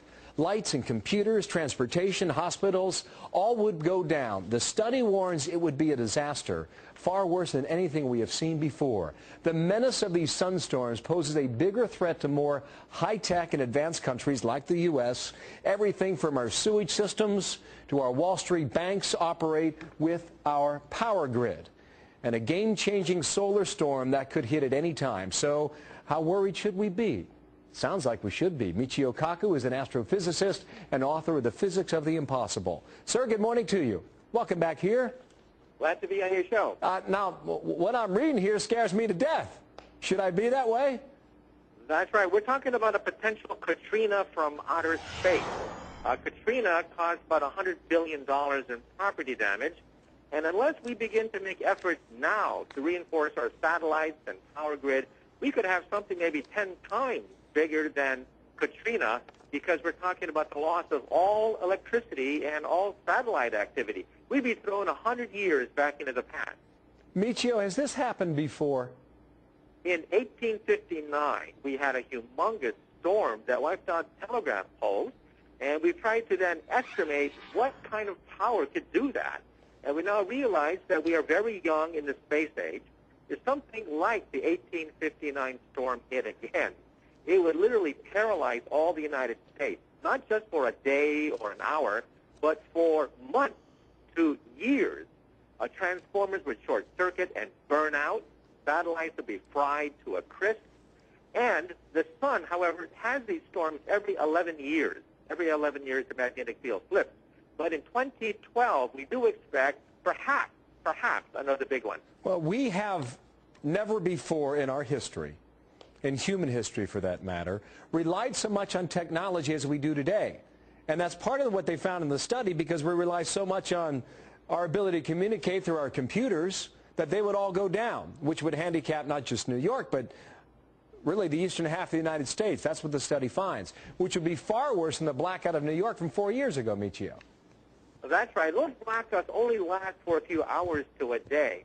But if you start to short-circuit all the transformers and blow out the satellites and fry the communications grid, then you're talking about knocking out the United States for months before we can get enough rescue crews and repairmen to handle not just one city, but hundreds of cities around the United States. You know, Michio, sometimes you come on here and you sound like the doctor of doom and gloom. Does something like this keep you up at night? It does, and I think with Katrina, you know, engineers knew that Katrina could happen, but they did nothing because they said that it's not going to happen while I'm around. Well, now we learned the lesson. You have to prepare for things, especially when you know that at some point it's inevitable that we're going to have another big one, like we had back in 1859, except this time we're totally dependent on electricity. Michio, thank you. Hope to see you in person next time. We'll take you on the phone if we can. Michio Kaku, thank you for your time today. 1859. I mean, we're going back 150 years on that, Megan. Now he's wondering about 2012. Watch for this story. Global warming, shrinking ice caps, a planet in peril. Well, there's something else to worry about. Powerful telescopes are showing scientists that the sun is the dimmest it has been for nearly a century. The lack of activity means that there are fewer sunspots or solar flares than usual. But what seems unclear is why the lull is taking place or when the sun is likely to brighten up again. The BBC's Palab Ghosh has more on the images sparking the speculation. If there's one constant in our world, it's the sun. But take a close-up look and it's a different picture. This is an ultraviolet picture of the sun taken in 2001. Look at its boiling, turbulent atmosphere. And these bright areas are regions of solar flares. Now compare that to a picture taken just this week. Hardly any activity at all. It's the quietest that the sun has been for nearly 100 years. In the late 17th century, a quiet spell lasted 70 years, which led to a mini ice age. It's led some to suggest that a similar cooling might offset the impact of climate change now. But scientists say that this current minimum activity by the sun may well be short-lived. The first point to make is the fact that we don't know when the solar minimum will disappear. When does the activity start coming back? It could be tomorrow, we have no idea. But secondly, if these are issues we have to sort out, we really have to sort them out now. There's now evidence that the sun has been dimming since 1985, and that's not stopped the rise in global temperature caused by the burning of fossil fuel. So scientists think that the current quiet sun is unlikely to save us from global warming. Pallab Ghosh, BBC News. Despite the sun's quiet spell, some scientists are warning about the opposite, a very unquiet star. Solar storms have the potential to cut off power and seriously disrupt the many sources of technology that we've become to depend on. For more on the potential danger and what can be done to prepare, I spoke a brief time ago with Michio Kaku. He's the author of Physics of the Impossible. Professor Kaku, thanks for coming on the program again. Should we be scared of the sun? Yes. Every 11 years, the sun throws a temper tantrum and unleashes a solar tsunami throughout outer space. In a worst-case scenario, I repeat, worst-case scenario, property damage could be over $1 trillion, power could be wiped out through most of the continents of the world, billions of dollars in property damage throughout many cities, and there could be food riots, collapse of what we call Western civilization may take place. Hang on, Professor. Are you really trying to scare us here? I mean, is this seriously a possibility? That's right. NASA and the scientists in this country are taking this very seriously.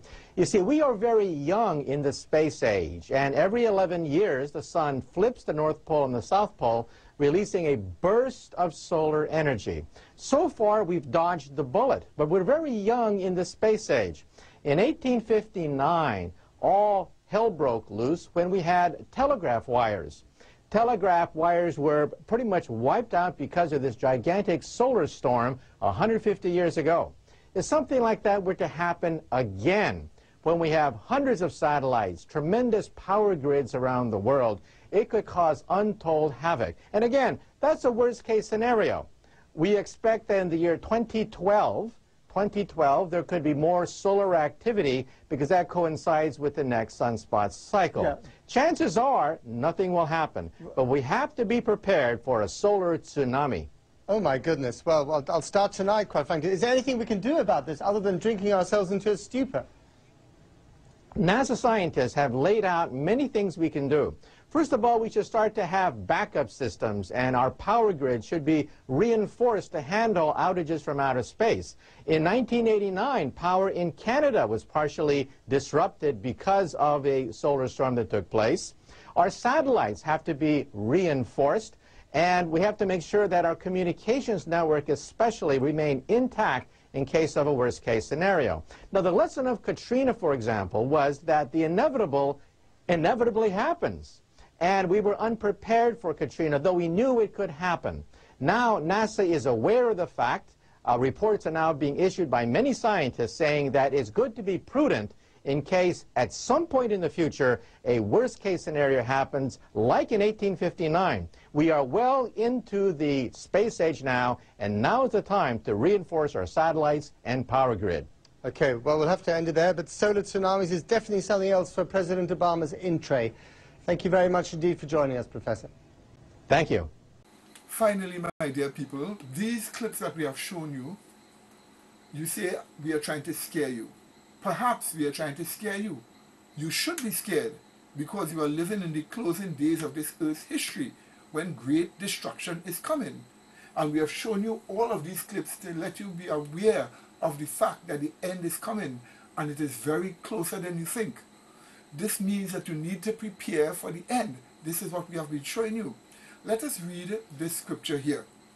In Revelation chapter 11, we look at verse 18 and verse 19. Here is what we are told. I quote, "And the nations were angry, and thy wrath is come, and the time of the dead that they should be judged, and that thou shouldest give reward unto thy servants, the prophets, and to the saints, and to them that fear thy name, small and great, and shouldest destroy them that destroy the earth."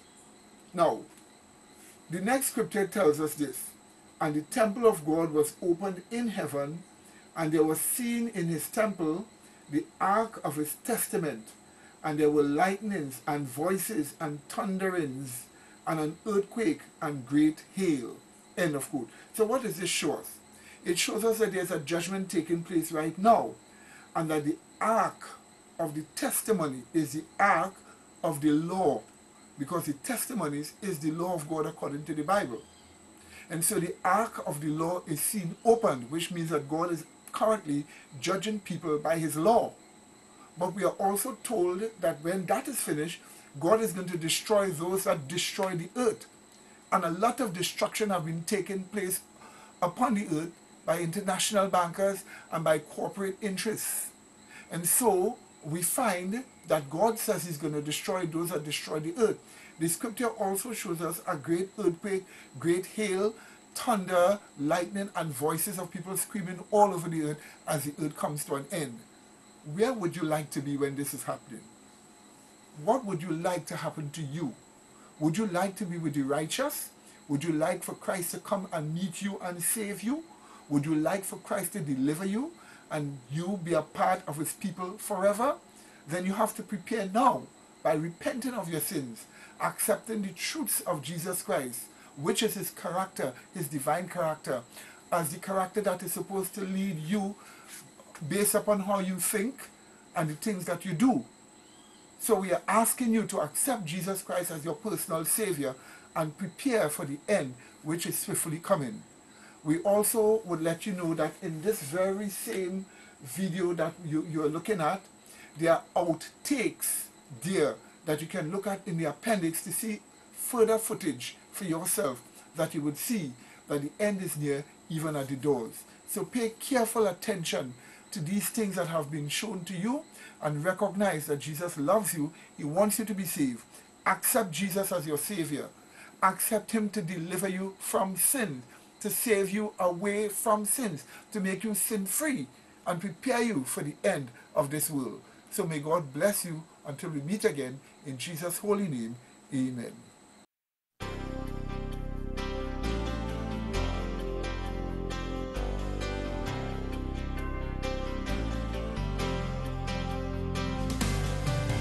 A mighty fortress is our God, a bulwark never failing.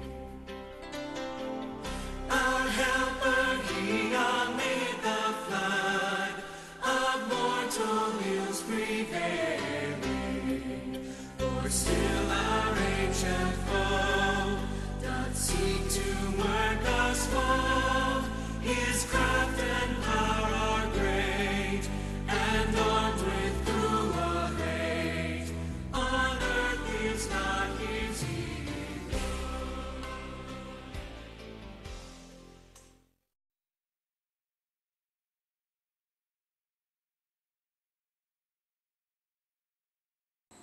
We are telling you that the ice on the earth, the North Pole and the South Pole, have been breaking up.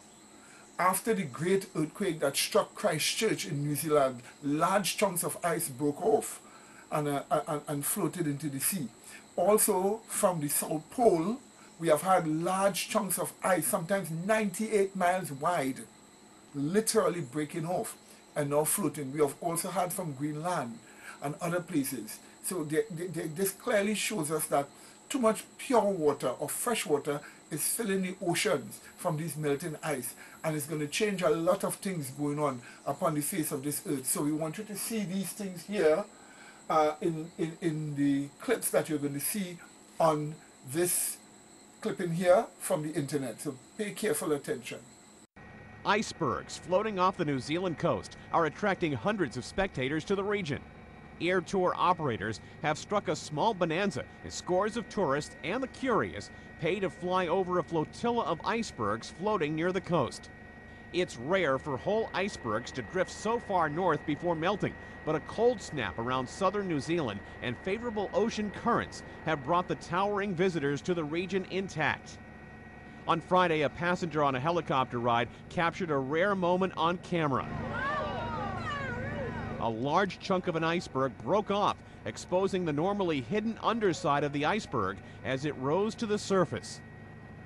2 helicopter companies and several small planes on New Zealand's South Island are making as many as 6 trips a day to the floating ice blocks. The icebergs first appeared off the coast nearly 2 weeks ago after drifting north from the frozen continent. Last year, icebergs were seen in New Zealand waters for the first time in 56 years.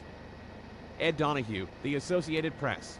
On August 5th, an enormous chunk of ice, roughly 97 square miles in size, broke off the Petermann Glacier along the northwestern coast of Greenland. The glacier lost about a quarter of its 40-mile-long floating ice shelf, the largest in the northern hemisphere. It's not unusual for large icebergs to calve off the Petermann Glacier, but this new one is the largest to form in the Arctic since 1962.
So these changes are real and they're happening. And what we're trying to do at NASA is, like I say, to go out and characterize this ice, understand how it works. How is it affected by ocean currents? How is it affected by winds? How is it affected by sunlight? So that we can correlate that with the changes we see in the atmosphere and develop better predictive models. Now, why should you care if you don't live in the Arctic areas? That's a really good question. And the fact is this. All this stuff we talked about, when you retreat the ice cover and you heat the ocean up with more sunlight, you also have to think about there's going to be more water evaporating to the atmosphere. There's a lot of other exchanges going on. That's going to change the way that the Earth's climate works, and we expect weather patterns over North America to change. Now, this stuff is very, very difficult to model, but the most recent models suggest is that if we lose the Arctic ice cap, we may have more drought in North America. So these are important things for us to learn about and plan for and deal with. The iceberg is in such a remote area that there aren't yet any pictures of it. But this is where it came from, a giant tongue of ice from the Mertz Glacier. It was hit by another huge drifting iceberg, the B9B, and because the glacier was already cracked from a similar collision 2 decades ago, A massive chunk broke away in a once-in-a-lifetime event. The significance about this one here is it's at least 50 years and somewhere between 50 and 100 years since one has carved off the Mertz Glacier. So this is probably about 80% of the floating tongue that extended out from the continent, from the coastline, and it's a once in 50 to 100 years event. It has a surface area of 2,500 square kilometres. That's 50% bigger than Greater London. It's 400 metres thick, weighs 1 billion tonnes, and contains enough water to quench the thirst of the entire population of the planet for a year. Something that size drifting around has big consequences. It could disrupt the creation of dense, super cold, salty water that drives ocean circulation. That process shifts heat around the globe, affecting weather patterns. It could mean the North Atlantic suffers colder winters. The glacier was fitted with GPS, so it could provide insights into these patterns, and in case it drifts north towards shipping lanes. The immediate term is of major interest for us because we want to know how long it'll take for the icebergs to clear the area, and then we'll look at where they go. Just like other icebergs which have broken away from Antarctica, it could be around for many years, gradually getting smaller and eventually breaking into tinier pieces. But scientists say this incident has nothing to do with climate change. They compare it to a loose tooth, which eventually fell out. Ian Woods, Sky News, Sydney.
Because we have such important information, we have Dr.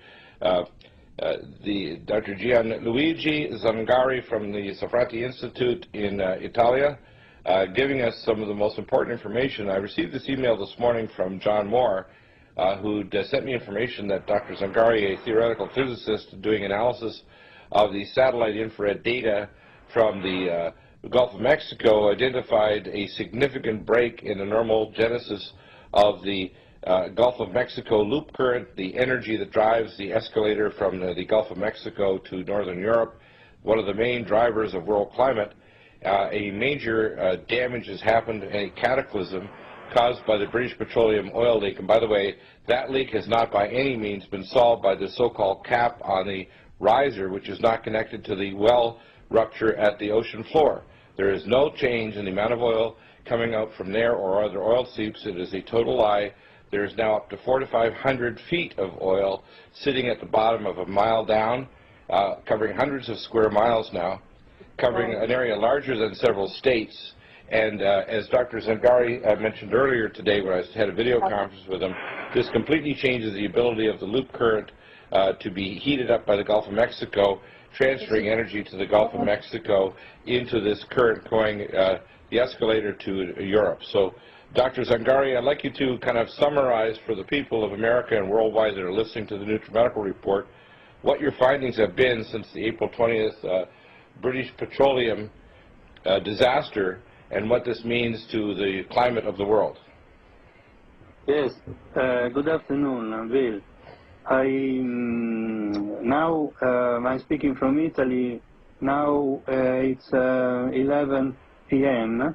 I begin my work with the University of Colorado that gave me the maps of 6 satellites, Topex, JSON, Poseidon, Geosat, Follow-On, Meresat, and Envisat.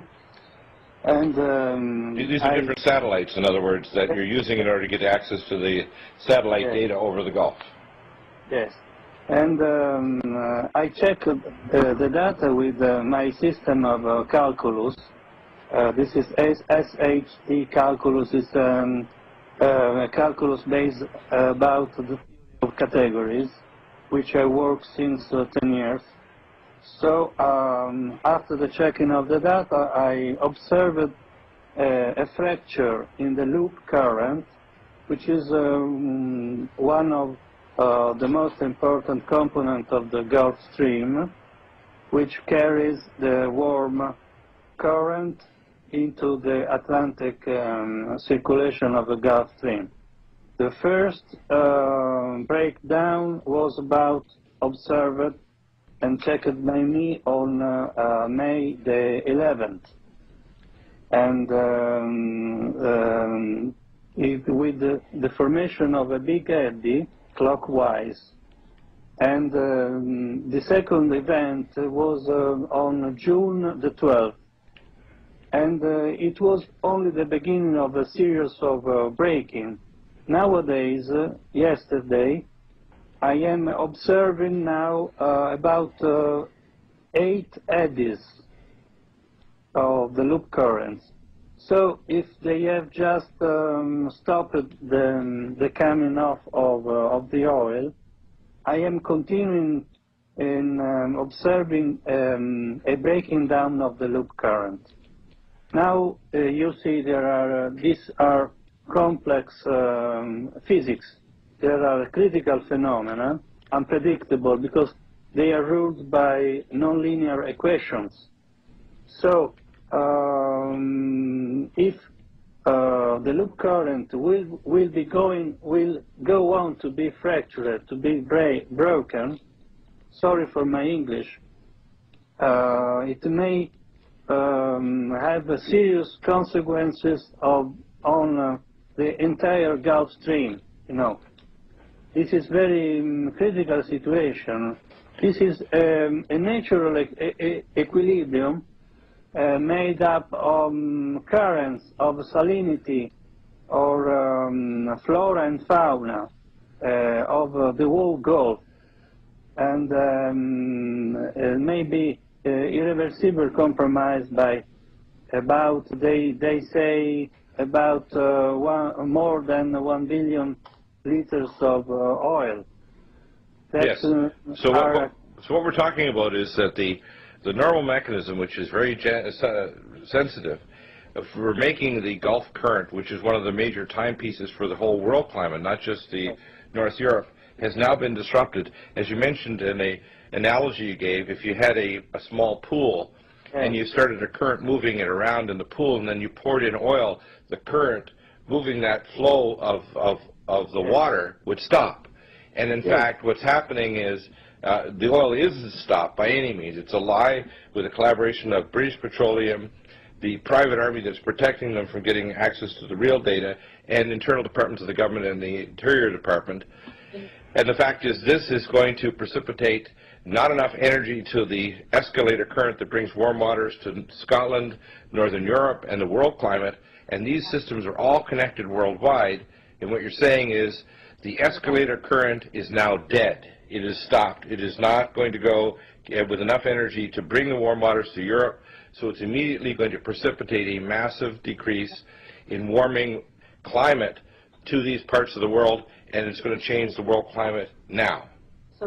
Yes, many people, many other physicists, and I don't know what government says, because I am in Italy. I don't know what's the official position of the government and the BP, but some people think it will be restored, the equilibrium naturally, but I say it's impossible to predict what will happen. Only 1% of the oil is now reaching the surface, where most of the effects are immediately happening, but 99% is below, and the oil is vastly underestimated because it didn't just disrupt this oil at this pipe thousands of feet below the seafloor, but we believe the receipts at 5 up to 20 more miles away along a probable fault line, and they fractured the actual granite cap over this giant bacillus of ancient abiotic oil. If the most part of the oil is underside, it will destroy and kill all the life, because all the life will be out of oxygen, you know, and there will be serious consequences. Yes, and 80% of the oxygen on Earth is made in the upper 30 feet or 10 meters of the ocean, the benthic layer. So this is going to be cataclysmic for the oceans, not only in the Gulf of Mexico, but as time goes on, it will affect other oceans as well. So you can try an experiment of yourself. You take, as I was telling you, you take a swimming pool with a flux, with a stream, you know, stream for massage and so on, and you take, come si dice bidone? A tank of oil, and take the oil in this water, in the sea water, and you will see the effects. You will see that the action of oil will stop the flow of the current. So that's, imagine what happened in the Gulf. Imagine a sort of very delicate equilibrium and the presence of nonlinear and critical phenomena. Those are complex physics, because you deal with equations, nonlinear equation, unpredictable. You know, most people know the butterfly effect, no? Yes. Keep that thought. We'll be right back with Dr. Gianluigi Zangari from Zafrati Institute in Italy, and we're going to get questions and responses from Ann Morrison and John Moore, who sent me the original contact. Again, praise God that we got a response back within minutes from Dr. Gianluigi. We'll be back in a moment. Stay tuned to the NutriMedical Report, and we'll hear more from Dr. Zafrati in a moment. Welcome back, and of course we have Dr. Gianluigi Zangari from Zafrati Institute, and he's going to give an answer to. Wow, this is April 2nd, and I've seen hail coming down. I've never seen in my entire life. These are almost about an inch in diameter. Just in the last few seconds.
Brought to you by Doug Gooby, man on the site.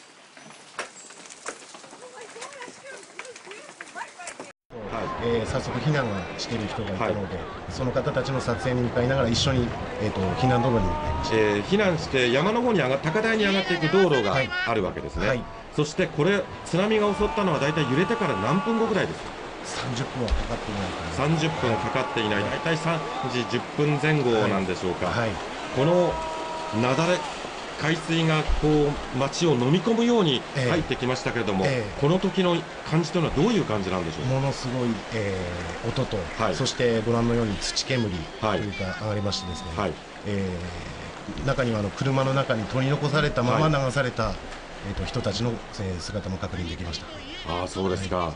ほとんどこれを見ていますと木造の家屋はもうひとたまりもなく、そして鉄筋の建物だけが残っている。ああ、避難している子どもたち、泣いてますね。そうですか。この高台を避難して、その高台からその街が飲まれていく様子を見ながら、もう涙ぐんで皆さんそれをご覧になっていますね。この波というのはこの後はもうしばらくずっと水浸しの状態になっていくわけですか？そうですね。釜石駅前では腰のあたりまで、腰のあたり、しばらく浸水していました。街がまさに津波に飲み込まれていく様子、柳田記者もこれレポートしていますけれども、これ高さでいうと建物の何階ぐらいまで来てますか？この段階で。テレビ朝の釜石報道部があるのがビルの2階にありまして、でもう窓ガラスが割れて、室内に水が侵入してもうダメになっている。3階以降は、水は来ましたけどガラスは割れてない状況で。じゃあ2階の上ぐらいまでということですから、普通の感覚で計算すると4、5メートルというところでしょうかね。これビルの屋上に避難している方もいます。Hey YouTube, Dutch Sense here. It is 4:11 a.m. Central Standard Time on Monday, April 11th, 2011. Wow, it's 4:11 on 4:11. Okay, that's not planned. I'm here with my wife, and that's just really, really weird. So let me just get this out really quick. These are the HARP scalar squares that we captured the other day, and a very strange ring that appeared. These are screenshots, and you can go over to DutchSense.com and check it out, or look on my uploads and look at the actual video. But these appeared 24 hours ago, and I said there will be massive severe weather after this storm here that you see on the screenshot blew through. I said something else is going to come through. I don't know what it's going to be, but this area right in here is going to get hit hard going up through this area. So here is current satellite of what's current right now, 24 hours later. And this literally blew up out of nowhere. About 6, 7 hours ago, there was nothing here. And you can go back and look at the past 24-hour satellite feed and see it just blow up right through this area. And now laced into this, believe it or not, are a series of more rings that are going all the way down to the Texas-Louisiana border. So this leads me to believe that now the Texas-Louisiana border region, within the next 24 to 48 hours, will get hit hard with this kind of weather. The same kind of weather. After this storm blows through, we're looking at this storm up here. Wherever it looks like it's going now, it's going to, something is going to end up down here that causes a tornado. And that's based upon seeing more of these rings, and these quarter rings and half rings and all these strange lines and other anomalies appearing only inside the storm. That's what I'm basing my opinion on. And it is my opinion. But, I mean, here we are again. Same area, the exact same area where the cubes appeared is where we're now experiencing severe weather. And the cubes are on top of rings, so we could easily call them ringed cubes. So much love to everybody, and just keep your eyes peeled, and if you live in this area like I do, just be wary and watchful. Cheers, folks. What's up, YouTubers? This is Mike here. Just wanted to show you some stuff. Dutch Sense sent me this link today. Of course, from my previous videos, you guys know I follow this every now and again, especially when major solar storms come through. I want you to check this out right here.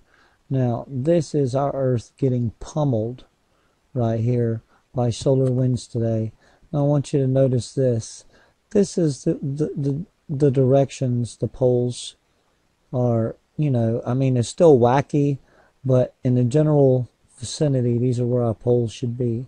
You shouldn't be twisted up or anything like that. I'd like to show you what they were looking like at some point today. Let me go back a little bit further. See that right there? That's poles twisting and flipping and all that good stuff. That's what happens when you get pummeled by a really big solar storm. However, I got some interesting footage because I've been getting some a lot of people telling me to pull out my compass, so let's get straight to it. I was pretty shocked, and this happened. It was like I was watching my compass twist very slowly throughout the night, just kind of twitch even, but then there would be sporadic moments that it would go crazy. Then I'd run to go get my camera swearing I saw something. Well, it wasn't happening when I'd get there, and finally tonight it lasted for about 5 or 10 minutes, and I got some footage of it. I want to show it to you guys. Peace out. Pass this on. This should wake people up right here. At least I'd hope so anyways. Think about all the earthquakes in Quebec today. Well, not all of them, but the two, and the sulfur coming out the ground. Dutch reported on that. Thank you, Dutch. Just a lot of stuff going on. You guys need to wake up and get prepared, because that's what this is all about, the preparedness. Thanks a lot. Peace out.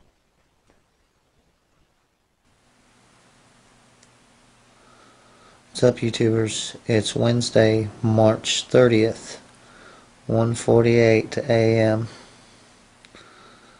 Alright, just want to show you guys this compass. It's kind of tripping out on me.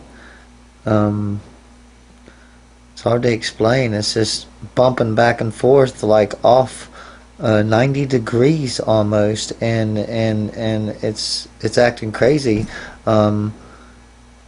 It's not doing this all the time, it's just doing this some of the times, but right now the thing is so far off. I've got the, here I'll zoom in, I've got the due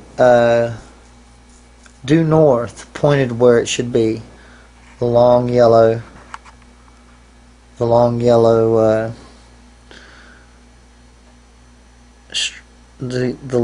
line right there. I've got it pointed where it needs to be, and this thing is just tweaking, moving, whatever. I don't know. It's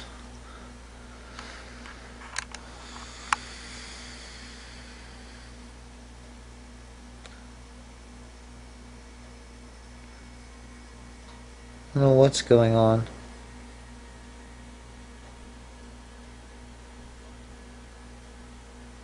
That is freaking crazy. And we're getting slammed by this massive solar storm. And it's just twisting the poles left and right. People have emailed me left and right telling me to get my compass out, to get my compass out. So here it is. And look at this. It's just going crazy.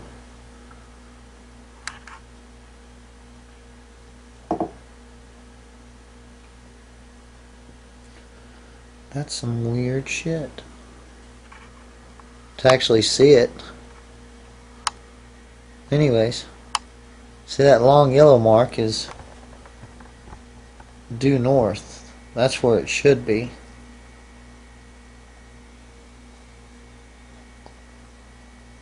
What in the world is going on? Now, if this is a normal, I mean, I know the pole shifts, and flips frequently throughout while the Earth is getting pummeled by solar winds. I know that happens, but this has been happening for most of the day, I guess.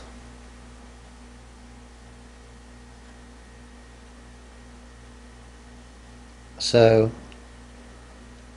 this long line right here is due north. Right there, my fingertip. And look how far it's off, and look at how it's moving. I mean,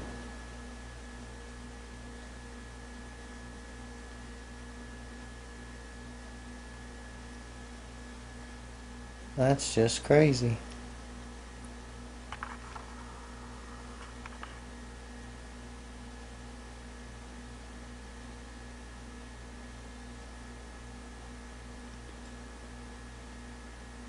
Power's flickering.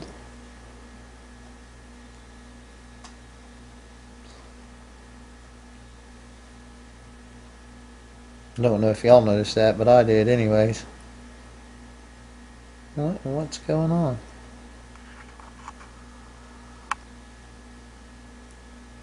Damn. I'm telling you what, this is just crazy. This is unreal.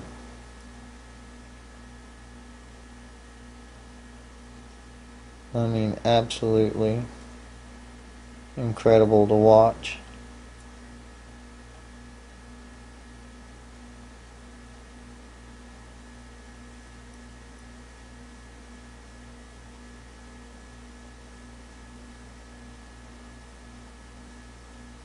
People wonder why it is they need to prepare, and they wonder about these earth changes that we're going through. I mean, if this doesn't alarm you people into taking action to at least prepare for what's coming, all the earthquakes, things that are happening everywhere, volcanoes, you know, super volcanoes, Yellowstone, the new Madrid, Japan, everywhere, you know what I mean? New Zealand. This has got to speak to you in volumes. It really does. This should tell you something.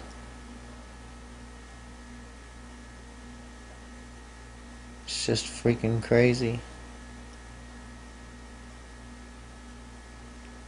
Oh my God, look at that.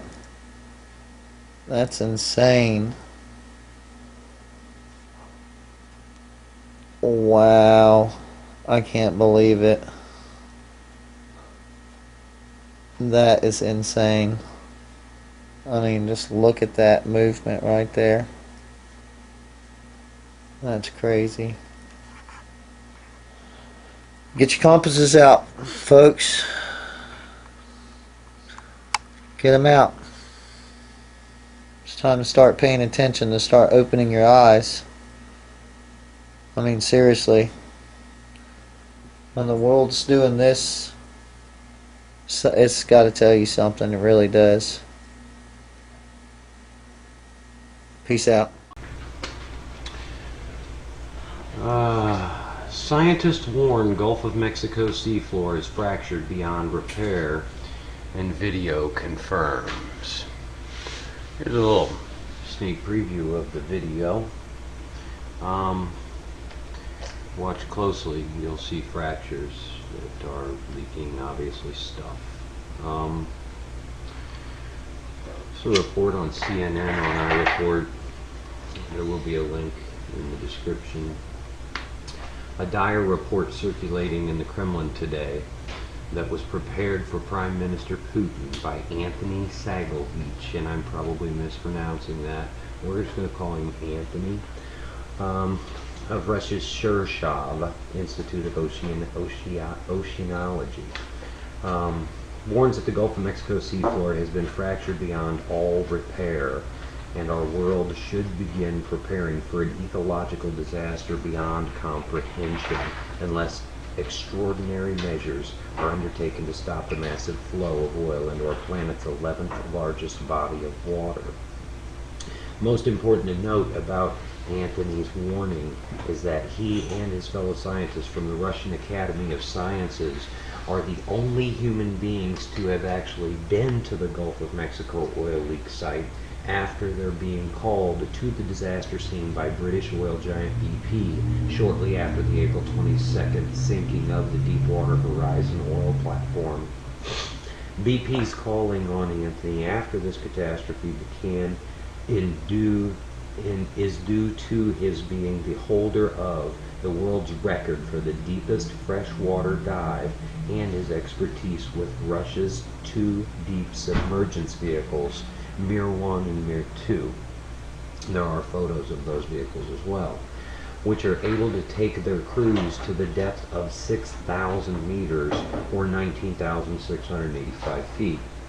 According to Anthony's report, the oil leak into the Gulf of Mexico is not just coming from the 22-inch well bore site being shown to Americans on television, but from at least 18 other sites on the fractured seafloor, with the largest being nearly 11 kilometers or 7 miles from where the Deepwater Horizon sank and is spewing into these precious waters an estimated 2 million gallons of oil a day.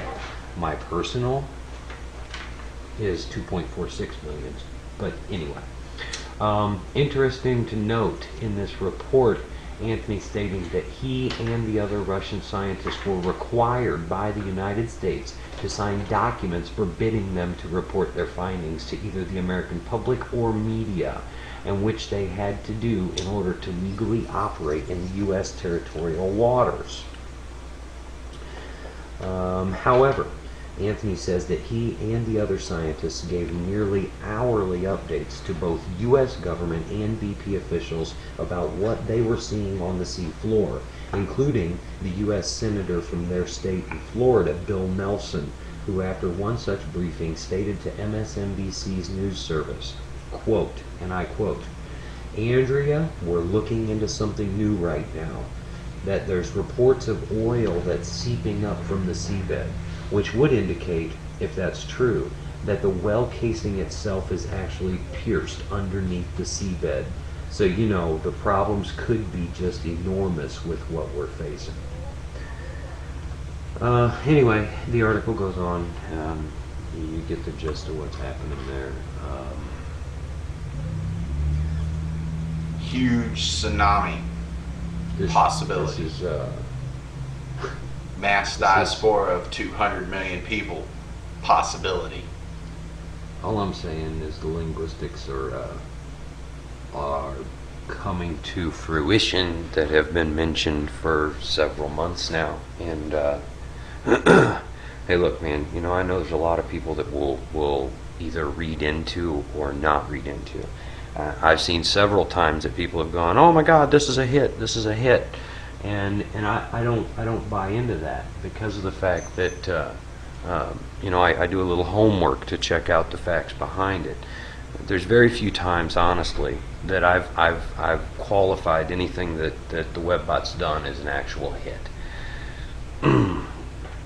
This entire shit that's going on in the Gulf right now is it came out with the exact words. It's a hit. Oil volcano. Yeah, well, and now we've got fractured floor fissures. We've got that. The numbers are right. We have the extreme possibility of diaspora. Nevertheless, man, I mean, guys, keep your eyes open. Remain vigilant. If you live in the Gulf Coast and anywhere, be ready to boogie quick. and if you have family in the Gulf Coast, let them know. Prepare a room. You know, and I'm not saying jump up and down and be scared and freak out. Don't go into panic mode. My rule of thumb is, if you have thought through the very worst case possibility that could take place ever with any situation, always think of the worst case scenario.